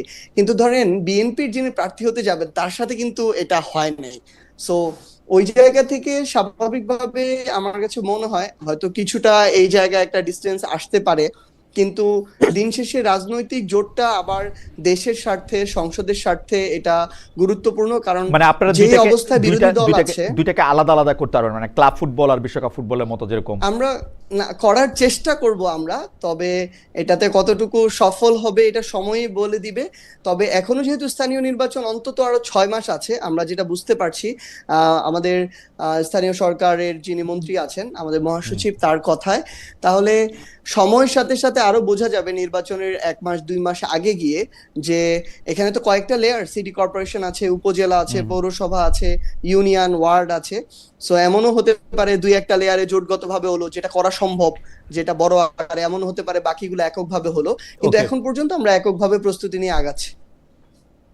ওকে, আপনারা এককভাবে প্রস্তুতি নিয়ে আগাচ্ছেন, কিন্তু সেটি পরে আবার কিছুটা পরিবর্তনও হতে পারে। যেমন জাতীয় সংসদ নির্বাচনের ক্ষেত্রে আমরা প্রথমে আপনাদের মনে হয়েছিল যে আপনারা এককভাবে নির্বাচন করবেন, পরে আবার সেটা ভিন্ন বাস্তবতা ভিন্ন হয়েছে, সেটি নিয়েও আমরা আসলে নিশ্চয়ই পরে শুনবো। আমি একটু জনাব নাসির আপনার কাছে আসতে চাই যে জনাব নাসির, আপনার পেশা কি, মানে what do you do for living? এখন হচ্ছে আমি ছাত্র দলের সাধারণ সম্পাদক হিসেবে দায়িত্ব পালন করছি। জি। এর বাইরে হচ্ছে ব্যবসা বাণিজ্যের বিষয়ে ভাবছি, এখনো ব্যবসা করছি না, তবে দায়িত্বের পরে আমি ব্যবসা বাণিজ্যতে যাব ইনশাআল্লাহ। আপনার কি কোনো ডিপেন্ডেন্ট আছেন, বা আপনার মানে আমাকে অনেকেই মনে করেন যে আমি প্রশ্নগুলি করি এটা ঠিক, কিন্তু আমি দেখছি যে যারা পাবলিক মানে পলিটিক্স করেন, যারা সামনে আসেন, তাদের এই প্রশ্নটা করা উচিত, আমাদের সবার জানার অধিকার আছে। মানে আপনার কোনো ডিপেন্ডেন্ট কি আছেন, বা আপনার যে ব্যয় সেগুলি কি আপনি পরিবার থেকে নেন, মানে আপনার মানে আপনি কি কোনো অর্থনৈতিকভাবে কোনো কিছুর সাথে জড়িত? না, অর্থনীতির সাথে কোনোভাবে জড়িত না। প্রথমত হচ্ছে আমি তো দীর্ঘদিন ধরে ছাত্র দলের রাজনীতি করছি, আপনি জানেন যে প্রায় 15-16 বছর। তো প্রায় আমাদের দায়িত্ব শেষ এখন আসলে। তো ধরেন শুরুর দিকে হচ্ছে একদম বিশ্ববিদ্যালয়ের প্রথম দিকে যখন আমরা রাজনীতি করতাম, তখন রাজনীতি, টিউশনি এগুলো করতাম। পরিবারের একটি অংশ, যেমন আমার রাজনীতির একটি অংশ আমার পরিবার, আমার চাচা উনি দিয়ে থাকতেন। এরপরে যখন একটু বড় হয়েছি, সংগঠনের দায়িত্ব পেয়েছি, তখন ধীরে ধীরে যারা সংগঠনের পূর্বে দায়িত্ব পালন করেছেন তাদের একটি অংশ আমাদেরকে সহযোগিতা করেছেন। এখনো বেশিরভাগ অংশ আসলে আমাদের এইভাবে চলে আসছে, পরিবারের একটি অংশ, এবং সংগঠনের যারা পূর্বে দায়িত্ব পালন করেছে তাদের থেকে ব্যক্তিগতভাবে নিয়ে আমাদের মানে ব্যক্তিগত ব্যয়টা এইভাবে নির্বাহ করা হচ্ছে। ওকে, মে আই আস্ক যে আপনি কি এখনো ছাত্র, মানে আপনি মানে পড়াশোনার সঙ্গে আছেন কিনা? আচ্ছা, এটি আমি একদম পরিষ্কার করছি। এর আগেও আপনি এই হ্যাঁ, আপনার কোশ্চেনটি কাছে প্রশ্ন কমন পড়ে যাচ্ছে, আগেও একই না প্রশ্ন। কমন পড়ে না, না না, এর আগেও অনেক জি সংগঠনের জি শীর্ষ নেতাদেরকে এটি করেছেন। আমি বাংলাদেশে যে কটি ছাত্র সংগঠন রয়েছে, আমি আমারটা বলছি, জি আমরা কেউ নিয়মিত শিক্ষার্থী নয়। ওকে, মানে নিয়মিত শিক্ষার্থী যে অর্থে বলে থাকে, ধরুন ঢাকা বিশ্ববিদ্যালয়ে ক্লাসরুমে যাওয়া অনার্সের অর্থে আর কি। জি জি যাওয়া, জি মানে 4 বছর অনার্স, 6 বছর এবং 1 বছরের মাস্টার্স, আরো 1 বছর, হুম, মানে এই 8 বছরের যে নিয়মিত শিক্ষার যে সংজ্ঞা, এই হুম। সংজ্ঞায় বাংলাদেশের কোন ছাত্র সংগঠনের কোন শীর্ষ নেতা না পড়েন না। ভাই, আমি আমি একটা জিনিস শুধু অ্যাড করি, এটা এনসিপি জনাব আমি জনাব একটু জনাব বলে আলম, বলি। উনি শেষ করুক, আমি না, একটু আমি ও, একটু ঠিক বলি, আছে ভাই, সরি আমি সরি, একটু বলি, ঠিক জনাব আছে। আমি নাসির, একটু জি বলি। বলেন। হ্যাঁ, এনসিপি ছাত্র সংগঠন ছাড়া, কারণ তারা সদ্য ছাত্র সংগঠন হিসেবে আত্মপ্রকাশ করেছেন না গত ঠিক আছে, 2 ঠিক বছর আছে, ধরে। তাহলে আপনি বলতেছেন আমি যে আমি আমি বৃহত্তর বলতেছেন এর যে বাইরে এর বাইরে বলতেছেন যে আপনাদের বাংলাদেশ, হ্যাঁ বাংলাদেশে বাংলাদেশের বেশিরভাগ কি এনসিপি ছাত্র সংগঠন ছাড়া আচ্ছা কোন ছাত্র সংগঠনের শীর্ষ কোন নেতা রেগুলার যে Student নিয়মিত হওয়া। শিক্ষার্থী যে সংজ্ঞা আমরা বলে থাকি সেই হ্যাঁ। সংজ্ঞায় পড়ে না। ওকে, তবে আমরা যেমন ঢাকা বিশ্ববিদ্যালয়ে আমি এখন জাপানিজ স্টাডির শিক্ষার্থী, এরকম করে বাংলাদেশের অনেক শীর্ষ সংগঠনের শীর্ষ নেতারা যেভাবে শিক্ষার্থী, আমরা ঠিক সেভাবে শিক্ষার্থী। আপনি ডোন্ট টেক ইট পার্সোনালি, আমি জাস্ট জানতে চাইতেছি যে আপনি যদি নিয়মিতভাবে এই ছাত্র দলের সাথে সংশ্লিষ্ট না হতেন তাহলে আপনার পড়ালেখা কবে শেষ হতো, মানে এইটা আপনি 15, 16, 17 সালে। 15-16 সাল, মানে আরো 10 বছর আগে। তো আপনাদের সর্বশেষ কাউন্সিল কবে হয়েছিল, মানে মানে এইটি সর্বশেষ কাউন্সিল কবে হয়েছিল, সামনেরটি কবে? এটি হচ্ছে আমাদের সর্বশেষ কাউন্সিল হয়েছিল 2019 সালে, ভোটের মাধ্যমে কাউন্সিল হয়েছিল। এরপরও আমাদের আরো 3টি কমিটি হয়েছিল, সেগুলো ভোটের মাধ্যমে হয়নি, সেগুলো স্বাভাবিক যে কমিটি প্রকাশ করা হয় সেটির মাধ্যমে হয়েছিল। আমাদের এই কমিটিটি 2024 সালের 1 মার্চ প্রকাশিত হয়েছে, যখন আওয়ামী লীগ সরকার ছিল, অর্থাৎ নির্বাচনের পরবর্তী সময়ে।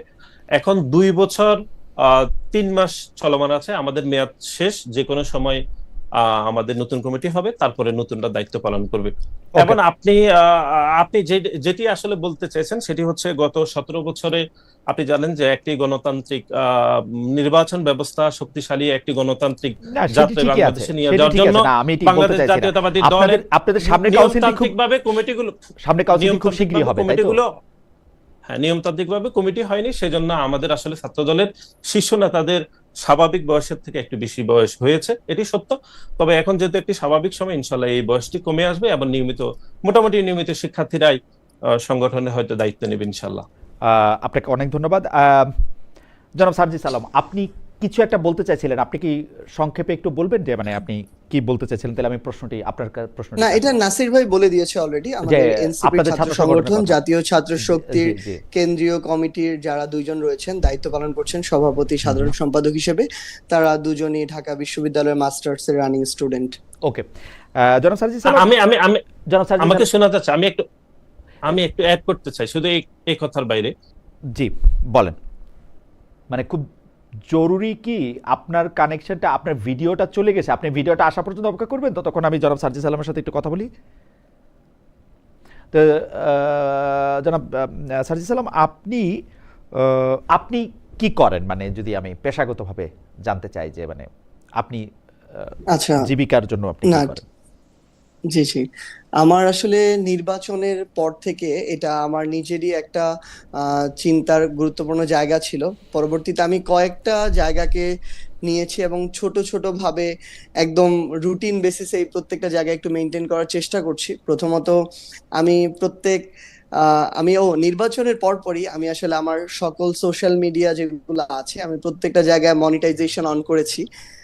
এখান থেকে আমি একটা ভালো হচ্ছে কি বলবো অর্থ আসে, এক। দ্বিতীয়ত হচ্ছে আমি প্রত্যেক মাসে 10টা একদম নিয়ম করে টকশোতে যাই, সেটার জন্য একটা ভালো অনারিয়াম পাই, যেমন আজকে আপনার এটার জন্য তো আমি একটা অনারিয়াম পেয়েছি। Sure sure. এরপরে আমি আমার হচ্ছে আরেকটা কাজ করেছি, যেটা আমাদের হচ্ছে আমার বাসা একদমই গ্রামে, তো আমাদের একটু জমি জায়গা আছে। তো সেই জায়গাটাতে আমি, আমার আব্বু, আমার চাচ্চু মিলে আমরা হচ্ছে একটা এগ্রো ফার্ম করতেছি। তো ওইটা থেকে এখনো প্রতি মাসে হচ্ছে আমাদের অলরেডি ছোট পরিসরে আসতেছে, বাট আসতেছে আমাদের একটু আর কি রেভিনিউ। তো এরকম করে ছোট ছোট একটু মানে ইনকাম সোর্স ক্রিয়েট করার চেষ্টা করতেছি, এবং এটাকে আরেকটু বাড়ানোর চেষ্টা করতেছি, যেন নিজেও একটা সচ্ছল এবং ট্রান্সপারেন্ট একটা উপার্জনের মধ্য দিয়ে যেতে পারি। ফ্যামিলিকেও সাপোর্ট দেওয়াটা জরুরি এখন, কারণ আসলে এতদিন হয়তো আমি কোনো একটা যদি চাকরির পড়াশোনায় থাকতাম, হয়তো গভর্নমেন্ট কোনো একটা ভালো জবে থাকতাম, ফ্যামিলিকে সাপোর্ট দেওয়া যেত। কিন্তু মাঝখান দিয়ে যেটা হয়েছিল যে এত কেন্দ্রিক, এত ব্যস্ততার মাঝে আমার যে ফ্যামিলির প্রতি একটা রেসপন্সিবিলিটি আছে, ওইটা মাথায় নেওয়ার সুযোগ হয় নাই। তো সামগ্রিকভাবে চেষ্টাটা করছি। আর আরেকটা জিনিস, আমি যদি মাঝখানে একটু আপনাকে থামাতে, আপনি বলতেছেন যে সোশ্যাল মিডিয়া থেকে আপনি এগুলি মনিটাইজ করতেছেন, যে আপনার যে সোশ্যাল মিডিয়া প্ল্যাটফর্মগুলি যেগুলো আছে, টুইটারের হ্যান্ডেল থেকে শুরু করে ইনস্টাগ্রাম, তারপর হচ্ছে যে মানে যেগুলি প্রত্যেকটাই আপনি আসলে ফেসবুক, ইউটিউব প্রত্যেকটাই আপনি মনিটাইজেশন করতেছেন। টক শো থেকেও টাকা আর কথা আপনি চিন্তা করছেন বা পেয়েছেন আপনি বলছেন। তো আপনি এগ্রো ফার্ম থেকেও কিছু টাকা আপনি পাবেন এরকম আপনি আশা করছেন। তো আপনি কি আপনার কেরিয়ার হিসাবে, যেটাকে আমরা কেরিয়ার বলি, বা মানে কিভাবে আয় করবেন, কিভাবে কি করবেন, সেটা কি কোনো কিছু ঠিক করেছেন যে আপনি চাকরি করবেন কিনা? যেটা আপনি বলছিলেন যে আপনি কি কোনো চাকরি চাচ্ছেন, চাকরি করবেন, বা আপনার কোনো চাকরি? আমি আসলে নির্বাচনের পরে আরেকটা কাজ শুরু করেছি। এটা আসলে আমি এমনি বলতে চাই নাই, কিন্তু হচ্ছে আমি, যেহেতু আপনি বললেন, আমি আইন পড়াশোনা শুরু করেছি। আমার কাছে মনে হয় যে ওই জায়গাটাতে আমি ভালো করতে পারবো আইন পেশায়, এবং ওইটা আমি মনে করি উপার্জনের জন্য একটা ভালো জায়গা। আমার মনে হয় যে ভালো সিদ্ধান্ত হয়েছে, কাজে লাগবে। হ্যাঁ, ভালো সিদ্ধান্ত হয়েছে সেইটি। আচ্ছা, এমনিতে আপনারা দল থেকে কোনো টাকা নেন না, না? যেমন মনে করেন যে দলের জন্য যেহেতু আপনারা এতটা সময় দিচ্ছেন, এত জায়গায় সফর করতেছেন, দল থেকে আপনারা কোনো টাকা নেন না? না না, এরকম না। আসলে সত্যি কথা বলতে কি, এখন এনসিপির এই স্টার্টিং টাইমটাতে এমন একটা টাইম, ধরেন আমি উত্তরাঞ্চলের মুখ্য সংগঠক, আমি ধরেন 4টা জেলা সফর করলাম, আমার একটা গাড়ি যদি আমি ভাড়া নিয়েও যাই, এবং ওইটাতে তেল খরচ থেকে শুরু করে ঘুরে আসতে ধরেন আমার 30,000 টাকা খরচ হলো, দেখা গেল যে ওইখানে আমারই 5-10 হাজার টাকা অ্যাড করতে হয় আমার জায়গা থেকে। মানে এইরকম করে যে যার জায়গা থেকে বরং অ্যাড করার মধ্য দিয়ে এখন যাচ্ছে। কোনো ব্যক্তিকে পার্টি দিবে ওইটুকু ফান্ড এনসিপির তো নাই, বরং এখানে আসলে আমরা ইভেন বড় কোনো প্রোগ্রাম যখনই করা হয় তখনই আমাদের খুব একটা টানাপোড়েনের মধ্যে দিয়ে যেতে হয় আর কি। আচ্ছা, আমি জানি না মানে ওই প্রশ্নটা কিভাবে করি, যে আপনি খুব আলোচিত হয়েছিলেন যে আপনি 150 গাড়ি নিয়ে একটি শোডাউন করেছিলেন, এবং সেই ক্ষেত্রে কি এই টাকাগুলি কি অন্য মানুষ দিয়েছে, মানে অন্য মানুষ দিয়েছিল, আপনার পকেট থেকে দিতে হয়েছিল? মানে আপনি তো তারপর আপনি ইলেকশন করেছেন, তাহলে আপনার তো অনেকগুলি টাকা আসলে ব্যয় হয়েছে। মানে এটা দিয়ে কি আপনি লোনের মধ্যে আছেন? কারণ আপনাকে অনেক ধরনের শোডাউন শো অফই করতে হয়েছে সেই সময় আপনি যেহেতু, তো সেটার মধ্যে কি আপনি লোনে আছেন, জমি বিক্রি করেছেন, কি মানে কি করেছেন আসলে? মানে এটা আসলে ভাই, আমি যখন হচ্ছে তখন বাসায় যাই, এটা আমার কাছে এখন মনে হয় আর কি, আমি যদি এই অভিজ্ঞতাগুলোর মধ্যে দিয়ে আগে যেতাম তাহলে হয়তো আমার প্রসেস ওটা হতো না, অন্য একটা হতো। কিন্তু ওইখানে আমাদের ওই দিন আসলে একটা ইফতার পার্টি ছিল, এবং আমার পার্টি তৈরি হওয়ার পরে, অভ্যুত্থানের পরে আমি প্রথম তখন বাড়িতে গিয়েছিলাম, আমার গ্রামের বাড়িতে। তো পুরো রংপুর বিভাগের যারা এনসিপি শুভাকাঙ্ক্ষী ছিল, বৈষম্য বিরোধী ছাত্র আন্দোলনের ছিল, আমার 5 উপজেলার, এমনকি সবাই তো এটা ভেবে নিয়েছিল পার্টি হয়েছে আমি নির্বাচন করব। সো আমার আসনের অনেক শুভাকাঙ্ক্ষী মিলে প্রায় 100টার মতো গাড়ি ছিল, যেগুলোকে মিডিয়া বিভিন্নভাবে বাড়িয়েছে। যাই হোক, তো নর্মালি হচ্ছে ওইখানে 100টা গাড়ির মধ্যে আমার ভাড়া দিতে হয়েছিল 20টা গাড়ির মতো, যেগুলো হচ্ছে আমরা ঠিক করেছিলাম। বাকিগুলো বন্ধু বান্ধব, আত্মীয় স্বজন, তারপরে বিভিন্ন রাজনৈতিক শুভাকাঙ্ক্ষী বা যারা আমাদের এনসিপি নেতাকর্মী আছে, তারা তাদের মতো করে ম্যানেজ করে নিয়ে এসেছিল। প্রত্যেকটা মাইক্রো মানে ওটাতে একটা জেলার আমার পঞ্চগড় জেলার এক প্রান্তে এসেছিল, আমার উপজেলা পর্যন্ত গিয়েছিলাম, তো একটা মাইক্রো ভাড়া ছিল 5,000 করে। তো এটা আমি আমার ফেসবুক পোস্টে বলেছিলাম, আমার মাইক্রো ভাড়া দিতে হয়েছিল 1 লাখের মতো, আর ইফতারটাতে আমাদের খরচ হয়েছিল প্রায় 1 লাখের মতো। ওকে, গ্রামের ইফতার যেরকম, না এইটা আপনি বলছিলেন, এইটা আপনি বলছিলেন যে আপনি একটু যদি দ্রুত শেষ করেন, কারণ আমি শেষ করি। তো ওইটা আসলে ছিল টোটালি ওই খরচটা পারিবারিক ভাবে। আর আপনি নির্বাচনের যেটা বললেন, নির্বাচনে আসলে সত্যি কথা বলতে আমার নির্বাচন হলো 12 ফেব্রুয়ারি। 1 থেকে 4 ফেব্রুয়ারি আমি আমার ইউনিয়ন এবং ওয়ার্ডের যারা নেতাকর্মী ছিল তাদের একটা ওই চা খরচ হয়, তারা ওই নাসির ভাই বলতে পারবে, আপনিও দেখেছেন যে তারা একটা ওই ছোট করে প্রত্যেক ইউনিয়নে একটা অফিস বানায়, কাপড় দিয়ে ওইখানে চা খায়, ওই চায়ের বিল হয়।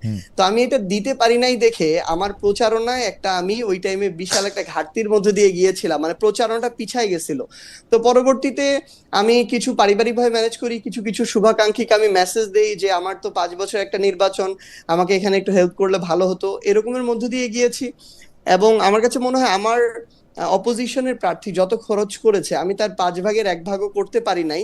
এবং তারপরেও সর্বশেষ 2 দিনে একটা বড় খরচ হয় নির্বাচনে, ওইটার জন্য আমার বেশ ভালো একটা ঋণ করতে হয়েছে, যেটা আমার শোধ করতে অন্তত 2 বছর লাগবে। ওকে, আমি শুধু মানে ওই লেজের প্রশ্নটা করি আর কি, যেসব শুভাকাঙ্ক্ষীরা আপনাকে 80টার মতো গাড়ি জোগাড় করে দিয়েছিলেন একদম হঠাৎ করে, সেই শুভাকাঙ্ক্ষীরা কি এখনো আসেন? মানে আমি আপনাকে বলি যে ওই সময় তো আসলে এনসিপি হয় নাই, যারা আপনাকে গাড়ি দিয়ে হয়েছিল ভাই, এনসিপি হওয়ার পরে গিয়েছিল, এনসিপি হওয়ার পরের ঘটনা এটা, তাই না?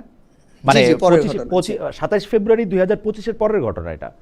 জি, এটা আমি এপ্রিলে গিয়েছিলাম। Sorry my bad. তো ওরা কি এখনো আপনার শুভাকাঙ্ক্ষী আছেন? মানে তারা কি, মানে আপনি ভাই আমি জাস্ট আপনাকে একটা एग्जांपल দেই। কেন আমি এই কথা বললাম, আমি আপনাকে শেয়ার করি, আপনার ঠিক আছে ভাই, আমি আপনাকে শেয়ার করি।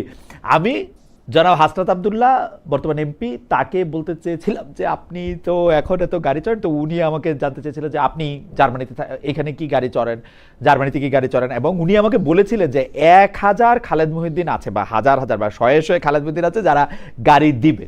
তো সেই ক্ষেত্রে আমি আপনাকে জানতে চাই যে এই যে 80টি গাড়ি যে আপনার, তারা কি এখনো আপনার সেরকমই শুভাকাঙ্ক্ষী কিনা? আপনি চাইলে ভাই এর চেয়েও মানে বেড়েছে এটা। যদি আমি বলি আপনাকে, আমার 80টা গাড়িতে মানুষ আসতে পারে 10 জন করে, মাইক্রোগুলাতে 800 জন। আমি পঞ্চগড় আমার শুধু এক আসনে ভোট পেয়েছি 1,68,000।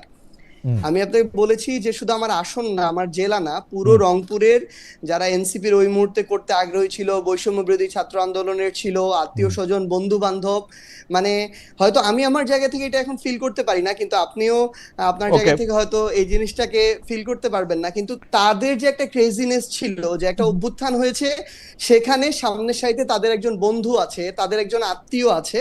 তো আমি মনে করি যে 1,68,000 হয়েছে 800 থেকে, এই সংখ্যাটা এখন আরো অনেক বেশি। যারা গাড়িতে চড়ে এসেছে তারাই তো শুধু আপনার ভোটার নন, অনেকেই থাকতে পারেন মাঠে ময়দানে, অনেকেই জড়ো হয়েছিলেন শুধু যারা গাড়িতে। ওই হিসাবটার তুলনায় একটু স্ট্যাটিস্টিক্যাল জার্গন হলো, কারণ হচ্ছে যে না যাবে ভাই, কারণ 1,68,000-এর আর যদি 800 কম্পেয়ার করি, হয়তো 180 ভাগের 1 ভাগ এসেছে। আপনার আপনি মানে যেই উপসংহারে আসতে চাইছিলাম যে আপনার শুভাকাঙ্ক্ষীরা বা আপনাকে যারা সমর্থন করছে তাদের সংখ্যা আসলে ওই সময়টার চেয়ে এখন একটু বেশিই হবে, কম হবে না, বেশি আছে ইনশাআল্লাহ। ওকে, ঠিক আছে। আমি আরো এইসব ব্যাপারে আরেকটু পরে, মানে দলের ব্যাপারে আরেকটু পরে প্রশ্ন করব। আমি একটু আসতে চাই জনাব নাসির আপনার কাছে। জনাব নাসির, আপনি কিছু একটা বলতে চাইছিলেন, সেটি একটু যদি বলতেন এখন। না, ওই যে জনাব সারজিদ যেটি বললেন যে শুধুমাত্র তাদের রাজনৈতিক ছাত্র সংগঠন, শুধু নিয়মিত শিক্ষার্থী, এটি আসলে এখনই কনক্লুশন করার কোনো মানে সিচুয়েশনে আসলে আমরা আসিনি, কারণ 2025 সালের অক্টোবর মাসে তাদের ছাত্র সংগঠন গঠিত হয়েছে, 1 বছর কিছু সময় হয়েছে। এখনকার কথাই তো আমরা এখন বলবো, তাই না? না, সুতরাং ভবিষ্যতের কথা আমরা কেউই জানি না। ভবিষ্যতে এমন হইতে পারে যে বিএনপিতে 24-এর উপরে গেলেই আর কেউ ছাত্রদল থাকতে পারবে না, মানে হইতেও তো পারে না, হতে পারে। হ্যাঁ, সেজন্য এখন তো সার্জিসের পক্ষে তো ভবিষ্যৎ বলা সম্ভব না, তাই না? ও তো এখনকার কথাই বলছে। না, সেটা ঠিক আছে। আমি বলার চেষ্টা করছিলাম যে যেহেতু 1 বছর ছাত্র সংগঠনের মাত্র বয়স, সুতরাং তাদের পক্ষে নিয়মিত শিক্ষার্থীদের করা অনেক বেশি সহজ হয়েছে, জি যেটি বাকি ছাত্র সংগঠনগুলোর পক্ষে করা সহজ হয় না না আমরা সেটি কিন্তু বলার চেষ্টা করেছিলাম। আমরা কিন্তু জনাব নাসির, আমি পার্সোনালি কিন্তু বাস্তবতার নিয়ে প্রশ্ন করি নাই। আপনি ছাত্রদলের নেতা 12-13-15 বছর আছেন, সেটা আরো 15 বছর আপনি থাকেন। আপনি থাকলে আমার সুবিধাই, অসুবিধা না। আমি নাসির ফোন করে বলতে পারবো যে নাসির এই কাজটা করেন না, আমার এটা উপকার করেন না। আপনি যেহেতু আমাকে তো সেইটা আমার কোনো প্রবলেম না। আমি প্রক্রিয়াটা জানতে চাইছিলাম। আচ্ছা, যখন এই প্রসঙ্গটা উঠলই, তাহলে একটু আপনার কাছে একটু জানতে চাই যে এই ছাত্র দলটার মানে আমার একটা টাকা পয়সা নিয়ে খুব জানার আগ্রহ, বুঝছেন ভাই, মানে এইটা আমার একটা খুবই জানার আগ্রহ। এই ছাত্রদল কেমনে চলে, মানে এটার টাকাটা কোত্থেকে আসে? আমি এই প্রশ্নটা এনসিপির একজন শীর্ষ বা কেন্দ্রীয় নেতা তিনি আমাকে বলেছিলেন, এটা আমি আজকে জনাব সার্জিসকেও জানতে চাইবো যে এনসিপি কিভাবে চলে সেইটা উনি আমাকে বলেছিলেন, যেটা ওপেন করে দিবেন, ওপেনে এসে আপনি এটা দেখে যেতে পারেন, আমাদের কোনো অসুবিধা নাই। ছাত্রদলেরটাও যদি আমি একটু শুনতে চাই, ছাত্রদল বা বিএনপি এটা কিভাবে চলে, যদি আমাদের একটু বলেন টাকা পয়সার দিক দিয়ে। ছাত্রদলের বিষয়ে আমি বলতে পারবো। জি, সেটি হচ্ছে ধরুন আমরা 2 বছরের অধিক সময় দায়িত্ব পালন করছি। ছাত্রদলের দৈনন্দিন হচ্ছে ধরুন কোন একটি প্রোগ্রাম হয়ে থাকে, যেটি ধরুন ছোট প্রোগ্রাম অথবা বড় প্রোগ্রাম। তো ছাত্রদলের বেসিক্যালি প্রোগ্রামগুলো যখন সেট করা হয়, ধরেন একটি সমাবেশ হবে, তখন সেই প্রোগ্রামের উপলক্ষে ধরেন একটা ব্যয় নির্ধারণ করা হয় যে কিরকম হবে। ধরেন আমরা শাহবাগে একটি সমাবেশ করব, সেই প্রোগ্রামে ধরেন ব্যানার করতে হচ্ছে অনেকগুলো, মাইক খরচ বা নেতাকর্মীদের জন্য আমাদের সামান্য পরিসরে যাতায়াত খরচ, সেগুলো নির্ধারণ করে ছাত্রদলের সাবেক যে সকল নেতৃবৃন্দরা রয়েছেন, বিভিন্ন চাকরি করে থাকেন, ব্যবসা বাণিজ্য করে থাকেন, আমরা তাদেরকে অনুরোধ করি যে খরচের কিছু অংশ পাঠানোর জন্য। এর বাইরে আমাদের দলের পক্ষ থেকে, যেহেতু বাংলাদেশ জাতীয়তাবাদী দল বিএনপি, আমরা সহযোগী সংগঠন, একটু করে বুঝি যে আপনারা অনুরোধ করেন যে খরচের একটা অংশ পাঠানোর জন্য, তো ওইটা কি মানে মানে প্রকাশ্য থাকে, মানে এমন নাসির আমি আপনাকে চিনি সেই জন্য আমি আপনার কথা বলতেছি না, কিন্তু আপনি তো সবসময় ছাত্র থাকবেন না, মানে আপনি একটু পার্সোনাল নিয়েন না। এমন তো হয় না যে জনের বিশেষ বড় ব্যবসায়ী জনাব সার্জিস আলমরে আপনি বললেন ব্যানার করব, 20,000 টাকা দেন, 10,000 টাকা আপনি পকেটে রাখলেন, 10,000 টাকা ব্যানারের জন্য দিলেন, এইটার কোনো সুযোগ আছে কিনা? আমি আমার 2 বছরের দায়িত্ব পালনকালীন সময়ে এরকম কাউকে বলি নেই, মানে যে না না সেটা তো আপনি ব্যক্তি, আমি বলতেছি সুযোগ আছে কিনা, সুযোগ আছে মানে এটা কি অডিটে আছে, প্রকাশ্যে লেখা আছে যে মানে কত টাকা নিচ্ছেন, কত টাকা খরচ হচ্ছে? না, প্রকাশ্যে নিয়ে থাকে না। ধরুন যারা দিচ্ছে তারাও প্রোগ্রামের মাত্রা বুঝে দিচ্ছেন, আর তারাও, আমরাও এরকম ভাবে চাই না যে আপনি এত টাকা দেন। যেন একটি প্রোগ্রামের কি ধরনের খরচ হবে উনি এই বিষয়ে অবগত, কারণ উনি এই সংগঠন করে এসেছেন।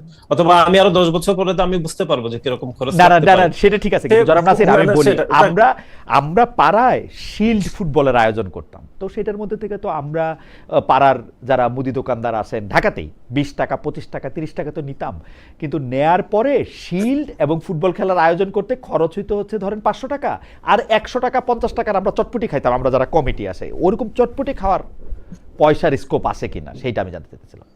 না, আমরা কখনো দেখিনি, বরং প্রোগ্রাম করার নো চটপটি নো ফুচকা আরো না প্রোগ্রাম করার পরে আরো কিছু খরচ বাকি থাকতো, যেগুলোর বিষয়ে বারবার আমরা আমাদের দলের চেয়ারম্যানকে বলতে হয়েছে, বা তখন উনি ভারপ্রাপ্ত চেয়ারম্যান ছিল, ওনাকে বলতে হয়েছে যে কিছু টাকা লাগবে বা এই টাকাগুলো আরো হলে।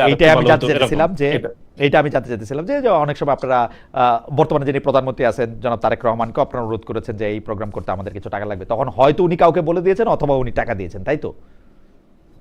না, সেটি খুবই সামান্য মাত্রায়, সেটি এমন না, দিয়েছেন উনি, এবং উনি বলে দিয়েছেন মানে দলের মধ্যে থেকে বলেছেন, এবং বেশিরভাগ সময় উনিও খুবই সামান্য পরিসরে আমার ছাত্রদলকে দিয়েছেন। ওকে, আমি একটু এনসিপির প্রসঙ্গে আসি। জনাব সার্জিস আলম আপনার কাছে। জনাব সার্জিস আলম, আপনি আসবেন দেখে আমি আপনাদের যেটি ওয়েবসাইট আছে, ফেসবুক পেজ আছে, ইনস্টাগ্রাম পেজ আছে, এমনকি আমি বোধহয় টুইটার বা টিকটকেও দেখলাম, মানে আমার এখন ঠিক, কিন্তু ওইগুলি আমি দেখছি খুব ভালো করে। সেটাতে মানে নাহিদ ইসলাম সাহেব আসলে আপনাদের দলের কি এখন? আহ্বায়ক। আমি আপনাদের ওয়েবসাইটে ওনাকে লিডার লেখা দেখলাম, এটা হচ্ছে একটা প্রথম প্রশ্ন যে মানে ওয়াই ওয়েবসাইট না আপনাদের ওয়েবসাইটে একদম লিডার লেখা। আমি আপনাকে মানে এখনো দেখাতে পারি আপনি যদি চান, যে উনাকে লিডার লেখা। এইটা কি ইচ্ছা করে? এটা তো মানে ভুল হওয়ার কথা না মনে হয়, আমার মনে হয় যে এটা ইচ্ছা করে কিনা? যাই হোক, না, এটাও না, এটাও ভাই, এটাও এটা বড় প্রশ্ন অবশ্যই না, আহ্বায়ক। এটাও বড় প্রশ্ন না। আমার একটা যে ব্যাপার জানার প্রশ্ন হচ্ছে 2025-এর 27 ফেব্রুয়ারি পরে এই নিয়মিত কাউন্সিল না হয়ে এটা এখনো আহ্বায়ক কমিটি কেন? মানে নিয়মিত কাউন্সিল হতে অসুবিধা কোথায়? আচ্ছা, আমাদের এটা একদম গঠনতন্ত্রে স্পষ্টভাবে ছিল, এবং এটা আমাদের যেটা জিএম মানে কেন্দ্রীয় কমিটির যেটা সভা, সেখানে সিদ্ধান্ত হয় যে এই আমাদের আহ্বায়ক কমিটিটার মেয়াদ হবে আহ, পরবর্তী কাউন্সিল হওয়ার পূর্ব পর্যন্ত। সেই এবং পরবর্তী কাউন্সিল হওয়ার জন্য আমাদের কাউন্সিলে আমরা একটা মানে গণতান্ত্রিক যে ধারাটা, এটা শুধু কথায় না, কাজেও যেন আমরা কাজে লাগাতে পারি, এটার জন্য আমরা কাউন্সিলর ঠিক করেছি। কেন্দ্রীয় কমিটির সবাই কাউন্সিলর মানে ভোটার। হুম, জেলা কমিটির টপ 5জন লিডার থাকবেন, জেলা কমিটির টপ 10জন লিডার থাকবেন ভোটার, আর উপজেলা কমিটির টপ 5জন লিডার থাকবেন ভোটার। হুম। তো আমাদের এটা সর্বশেষ আরেকটা জিএম হয়েছে 1 বছর পার হওয়ার পরে, কিছুদিন আগে নির্বাচনের পরে, যেখানে সিদ্ধান্ত হয়েছে যে আমাদের আগামী ডিসেম্বরের মধ্যে আমাদের এই কাউন্সিলর ফরমেশন, মানে কি আমার একই সাথে কমিটি ফরমেশন করতে হবে, তাহলে কাউন্সিলররা কমপ্লিট হবে। ডিসেম্বরের মধ্যে আমাদের এই কমিটিগুলো কমপ্লিট করতে হবে, এবং জানুয়ারি মাসে আমাদের আগামী যে কাউন্সিল হতে যাচ্ছে এই সিদ্ধান্ত এখন এটা মনে করেন পর্যন্ত যে নেওয়া এরকম হয়ে গিয়েছে। মনে করেন আরো বছর খানেক লাগবে এই কমিটিটা হতে, তাই না?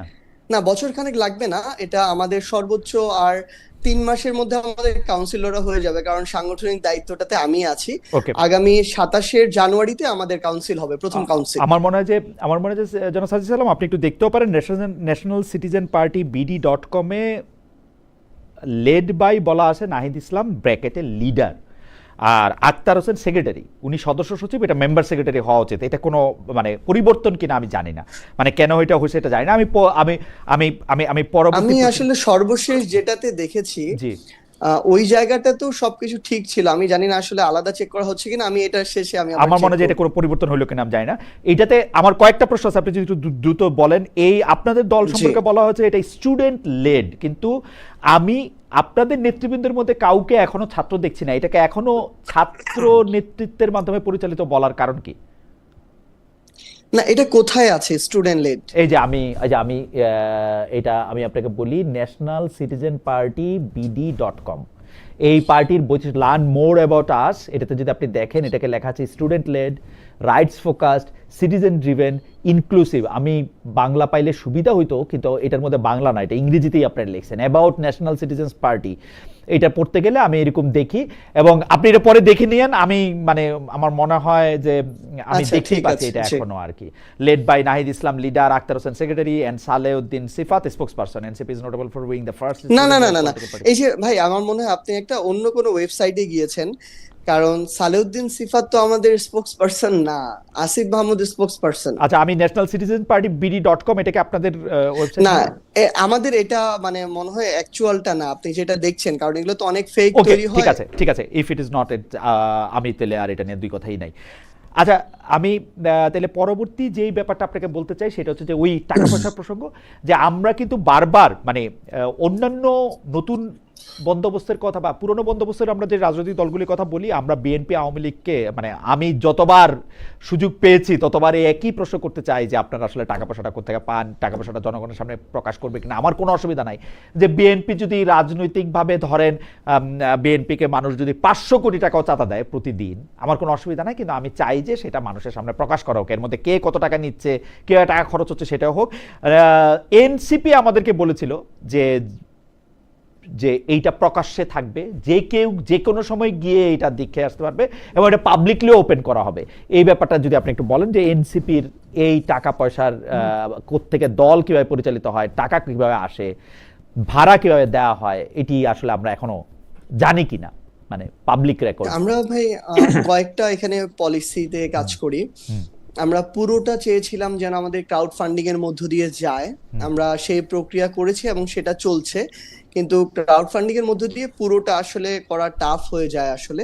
তো সেখান থেকে একটা অংশ আসে, পাশাপাশি আমাদের পার্টিতে এখন অনেকগুলো উইং আছে, যেমন ডক্টরস অ্যালায়েন্স আছে, তারপর টিচারদের উইং আছে, ইঞ্জিনিয়ারদের উইং আছে, লয়ারদের উইং আছে, বিজনেসম্যানদের আলাদা উইং করেছি আমরা। এই ধরনের অঙ্গ সংগঠন অনেকগুলো আমরা, মানে পেশাদার যে সংগঠনগুলো আর কি, এই প্রফেশনালস যে অ্যালায়েন্স গুলো, এগুলো অনেকগুলো আমরা তৈরি করেছি।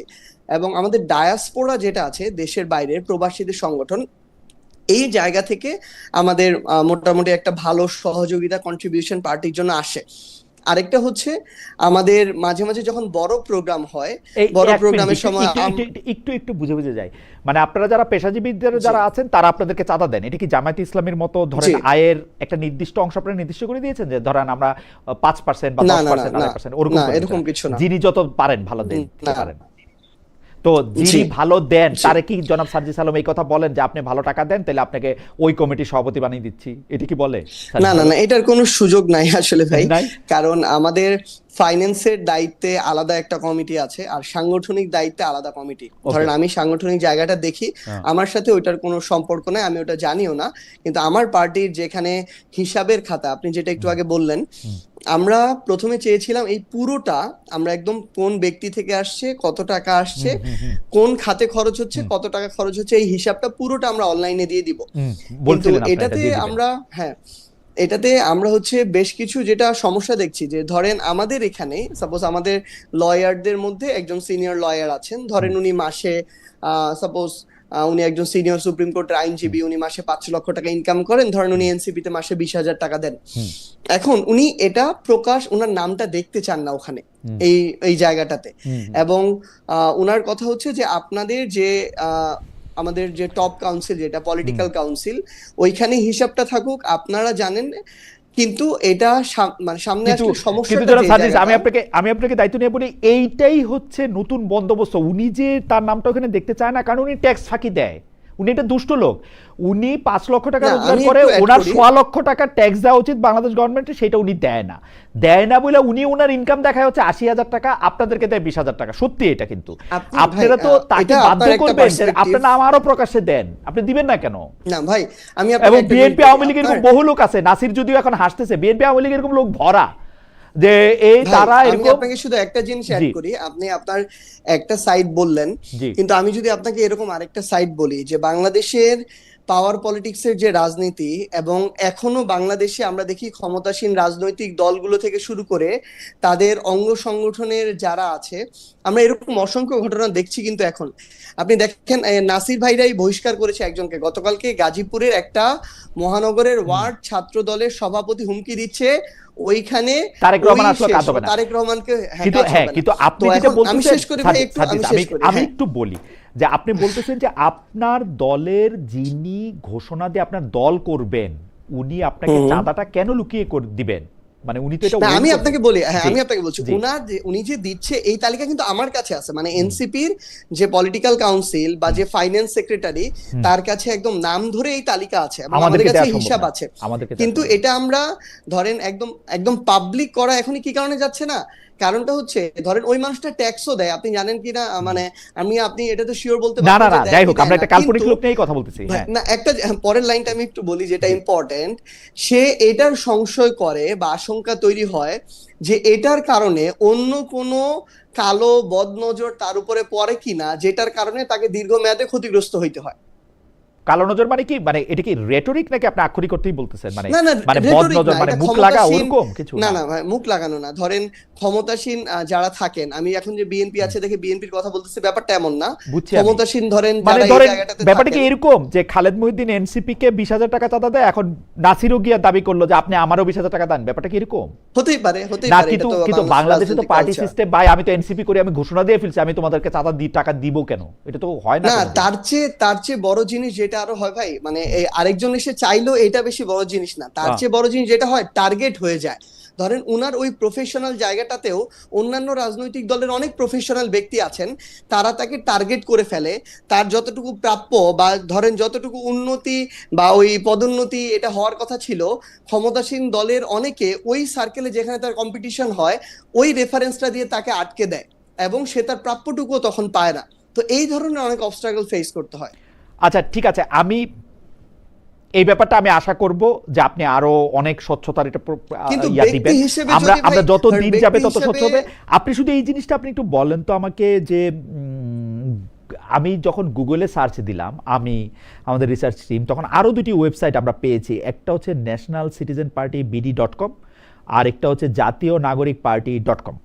এই দুইটা মানে এই দুইটাতে টাকা ডোনেশন চাওয়া হয়েছে। তো ওইটা কি মানে মানে এগুলি কি আপনাদের পেজ, মানে না আপনাদের ভাই, আমাদের অফিসিয়াল যে পেজটা, কোনটা এটাতে অফিসিয়াল পেজ কোনটা? এটা- কারণ এগুলিতে টাকা ডোনেশন আমি মানে আমি খুললেই আমি টাকা আপনাকে চাইতে একটু তাহলে বলতেছে। হ্যাঁ, দেখে দেখে বলতে পারবো। এটা আমরা একটা কিছু রিস্ক ফিল করেছি এবং এটা নিয়ে এই জন্য আমরা নতুন পলিসিতে যাচ্ছি। আমাদেরটা সম্ভবত এনসিপি আর .bd.org এরকম কিছু একটা, মানে আমি এখনো কনফার্ম না, আমি দেখে বলতে পারবো।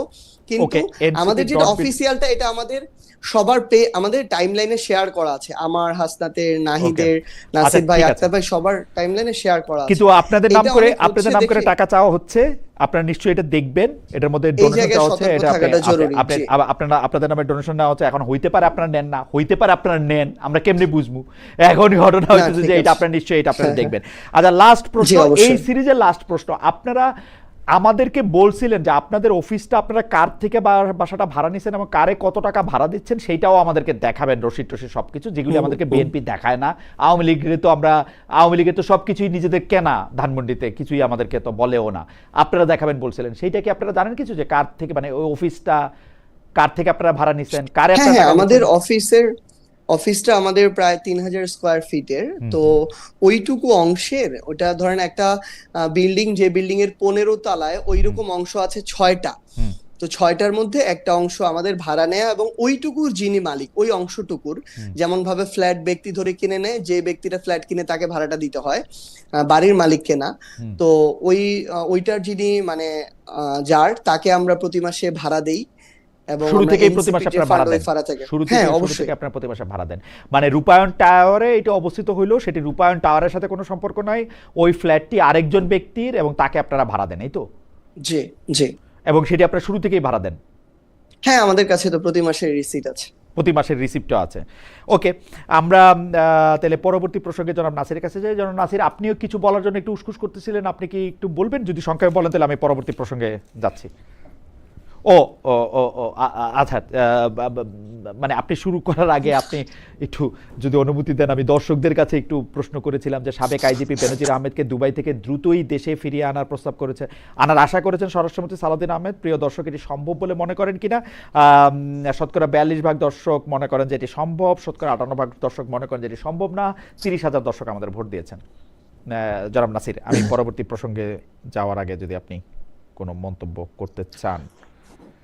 না না, আমি শারজিল আলমের বক্তব্যের বিষয়ে, যেহেতু আমরা পাল্টাপাল্টি বক্তব্য দিচ্ছি না, উনি নিজেও দিচ্ছেন না, তবে আমরা যেটি প্রত্যাশা ছিল, এমনি ব্যক্তিগতভাবে নতুন যে রাজনৈতিক দল গঠিত যখনই হয়েছে, একটি নতুন বন্দোবস্তের কথা বলে, তখন আমরা না না ঠিক আছে, তাহলে বুঝতে পারছি যে আপনার কোনো কিছু যুক্ত করার নাই, কারণ এই কথাগুলি আমিই বলছি। আমি চাই না যে আপনি সার্জিস আলমকে আবার একই ধরনের কথা বলেন, কারণ জনাব সার্জিস আলমও আসলে জনাব নাসিরউদ্দিন নাসিরকে উদ্দেশ্য করে কথা, মানে ওই বললে আসলে কথাটা আগায় না। মানে আপনি যদি আমার যদি একটু সুযোগ দেন, আপনাকেই আসলে আমি প্রশ্নটা করতে চাই। ধরেন প্রশ্নটা, আমার প্রশ্নটা হচ্ছে যে ধরেন এখন যে বিষয়টি নিয়ে অনেক বেশি আলোচনা হচ্ছে, যে কুমিল্লায় একজন যাকে বলা হচ্ছে যে গুম করা হয়েছিল, তার বিরুদ্ধে আবার একজন ধর্ষণের অভিযোগ বা বিয়ের প্রলোভন দেখানোর অভিযোগ আরেকজন আনছেন, সেটি নিয়ে আবার সংসদেও ব্যাখ্যা দেওয়া হয়েছে, পরে অনেক ধরনের কথা বলা হয়েছে, সবকিছুই ঠিক আছে। আমার প্রশ্ন জনাব নাসির, যে নতুন বন্দোবস্তের রাজনীতি করার দায় তো শুধুমাত্র এনসিপির না, আমাদের সবারই, মানে আমরা তো পরিবর্তনই চাইতেছিলাম। তো সেই ক্ষেত্রে একটা মানুষের ব্যক্তিগত অপরাধের দায় আমরা কেন একটা দলকে দেই? মানে জামাতে ইসলামী কি কোনোদিন, মানে উনি যদি অপরাধী হয়েও থাকেন, কোনোদিন বলছেন যে এই কাজটা উনি করছেন, এই কাজটা ওনাকে করতে? এটা তো মানে মানে এটা কেন, মানে আমরা এটা কেন করি জনাব নাসির? মানে আপনার কাছে কোনো ব্যাখ্যা আছে? মানে ধরেন কোনো একটা জায়গায় পাওয়া গেল অমুক একটা খারাপ কাজ করছে, তো এই জামাত ইসলামী খারাপ, এটা কি একটা উচিত হওয়া? মানে না না না না না না, এরকম না। বিষয় হচ্ছে, কুমিল্লাতে যে ঘটনা ঘটেছে এটি একটি স্বাভাবিক ঘটনা হতে পারতো, অন্য যে কোনো অপরাধের মতো এটি অপরাধ, কিন্তু এটার সাথে অনেকগুলো ব্যাকগ্রাউন্ড জড়িত আছে। অর্থাৎ কুমিল্লাতে যিনি শিবিরের যে সহকারী আন্তর্জাতিক সম্পাদক জিসান যখন হচ্ছে ওনাকে পাওয়া যাচ্ছে না, তখন স্বাভাবিকভাবে ওনারা জিডি করতে পারতেন, কিন্তু সেটি করেননি। ওনারা না করে সামাজিক যোগাযোগ মাধ্যমগুলোকে ব্যবহার করে তারা বলেছেন যে তাকে গুম করা হয়েছে। আমি আমি একটু শেষ করি, তাকে গুম করা হয়েছে। এবং এটি কে বলেছেন? এটি শিবির এবং জামাত ইসলামের হাজার হাজার আইডি থেকে বলা হচ্ছে যে তারেক রহমান সরকার অলরেডি গুম করা শুরু করে দিয়েছে। এবং জামাত ইসলামের আমির যে গত 2 বছর ধরে ক্রমাগতভাবে ওনার ভেরিফাইড ফেসবুক পেজগুলো থেকে যে প্রোপাগান্ডা মিথ্যা তথ্য ছড়ান, তারই ধারাবাহিকতায় উনি ওনার আইডি থেকে বলেছেন যে তাকে গুম করা হয়েছে। সুতরাং যেহেতু এটি এই প্রশ্নটি শুরু হয়েছে যে গুমের সংস্কৃতি শুরু হয়ে গেছে, এটি বলা হচ্ছে না জনাব তখন নাসির, আমি কি এটি একটা এক কথা ধরনের বলতে পারি? রিমেন্ড- জনাব নাসির, না। আমি কি একটা কথা বলতে পারি যে গুমের সংস্কৃতি শুরু হয়ে গেছে? এখন আমরা এরকম একটা গুম আতঙ্কের সময় বাস করছি, আসলে যদি কেউ গুম হয়েছে তাদের পরিবার থেকে দায়ী করা হোক বা কেউ দাবি করা হোক, এটা আমাদের ভয় লাগে। পরে জানলাম যে উনি গুম হন নাই, উনি ভালো মানুষ না, উনি খারাপ মানুষ। কিন্তু তাই বলে জামাতে ইসলামী কেন খারাপ হবে? এখন গুম হইলে তো সরকারেই বলবে, আর কারে বলবো? আর কারে বলবো নাসির? আমি যদি আজকে গুম হই, আমার ফ্যামিলি তো সরকারেরই দায়ী করবে, মানে আর কারে দায়ী করবে আপনি বলেন? মানে এটার সিস্টেমটা কি? মানে এখন এনসিপি দায়ী করবে? না না না না না না, ওইরকম না, তো ওইরকম ঘটনা ঘটে নাই ওখানে কুমিল্লাতে যখন না ঘটনা ঘটে নাই তো আমরা জানছি পরে, আমরা জানছি পরে না তা না, পরে না পরে জানছি। না না আমি বক্তব্যটা দিই। যদি কুমিল্লাতে ধরুন এই ঘটনা যখন ঘটেছে, তখন স্বাভাবিকভাবে তার পরিবার জিডি করতে পারতো, সরকারের কাছে বলতে পারতো। অন্য কেউ হলে কি হতো? পুলিশের কাছে যেত, জিডি করতো, তাকে খুঁজে পাওয়া যাচ্ছে না, খুঁজে দেন। কিন্তু সেটি তো জামাত ইসলাম করে নাই। তারা শুরুই করেছে যে তাকে শিবিরের সহকারী আন্তর্জাতিক সম্পাদক, যদিও শিবিরের কমিটিতে তার পদটি প্রকাশিত হয়নি, এটি গুপ্ত ছিল। এটা আবার অন্য বিতর্ক। তার মানে সে হয়তো শিবিরই করতো না, এটাও তো হইতে পারে, সে তো হয়তো শিবিরই করতো না। শিবির তো না, তাকে তো ওই এলাকায় সে সভাপতি, কিন্তু তাদের যে কমিটি প্রকাশিত হয়েছে সেখানে তার নামটি প্রকাশিত, মানে 2-3টা খাতা থাকে এরকম। আচ্ছা, এখন জামাত ইসলামের আমির সাহেব বললেন যে তাকে গুম করা হয়েছে, সরকার গুমের সংস্কৃতি শুরু করে দিয়েছে। এখন অন্য যে কেউ এই বক্তব্য দিতে পারতো, কিন্তু যেহেতু জামাত ইসলাম আমির দিয়েছে, সুতরাং এটি খুবই গুরুত্বপূর্ণ বলে আমরা মনে করি। আচ্ছা নাসির, আমরা একটা কথা একটু বলেন তো, যে উনি কি আসলে গুম হয়েছিলেন, পরে দিয়া এই গল্প আসছে নাকি? মানে এই গুম টুমের কোনো আলাপই নাই, মানে এটা পুরাটাই উনি যেটা আমাদেরকে স্বরাষ্ট্রমন্ত্রী বলতেছেন, যেটা পুলিশ বলতেছেন, তাদের কথাই বিশেষ করবো। আমি আপনাকে ঐতিহাসিকভাবে বলি, ঐতিহাসিকভাবে আমরা পুলিশ এবং স্বরাষ্ট্র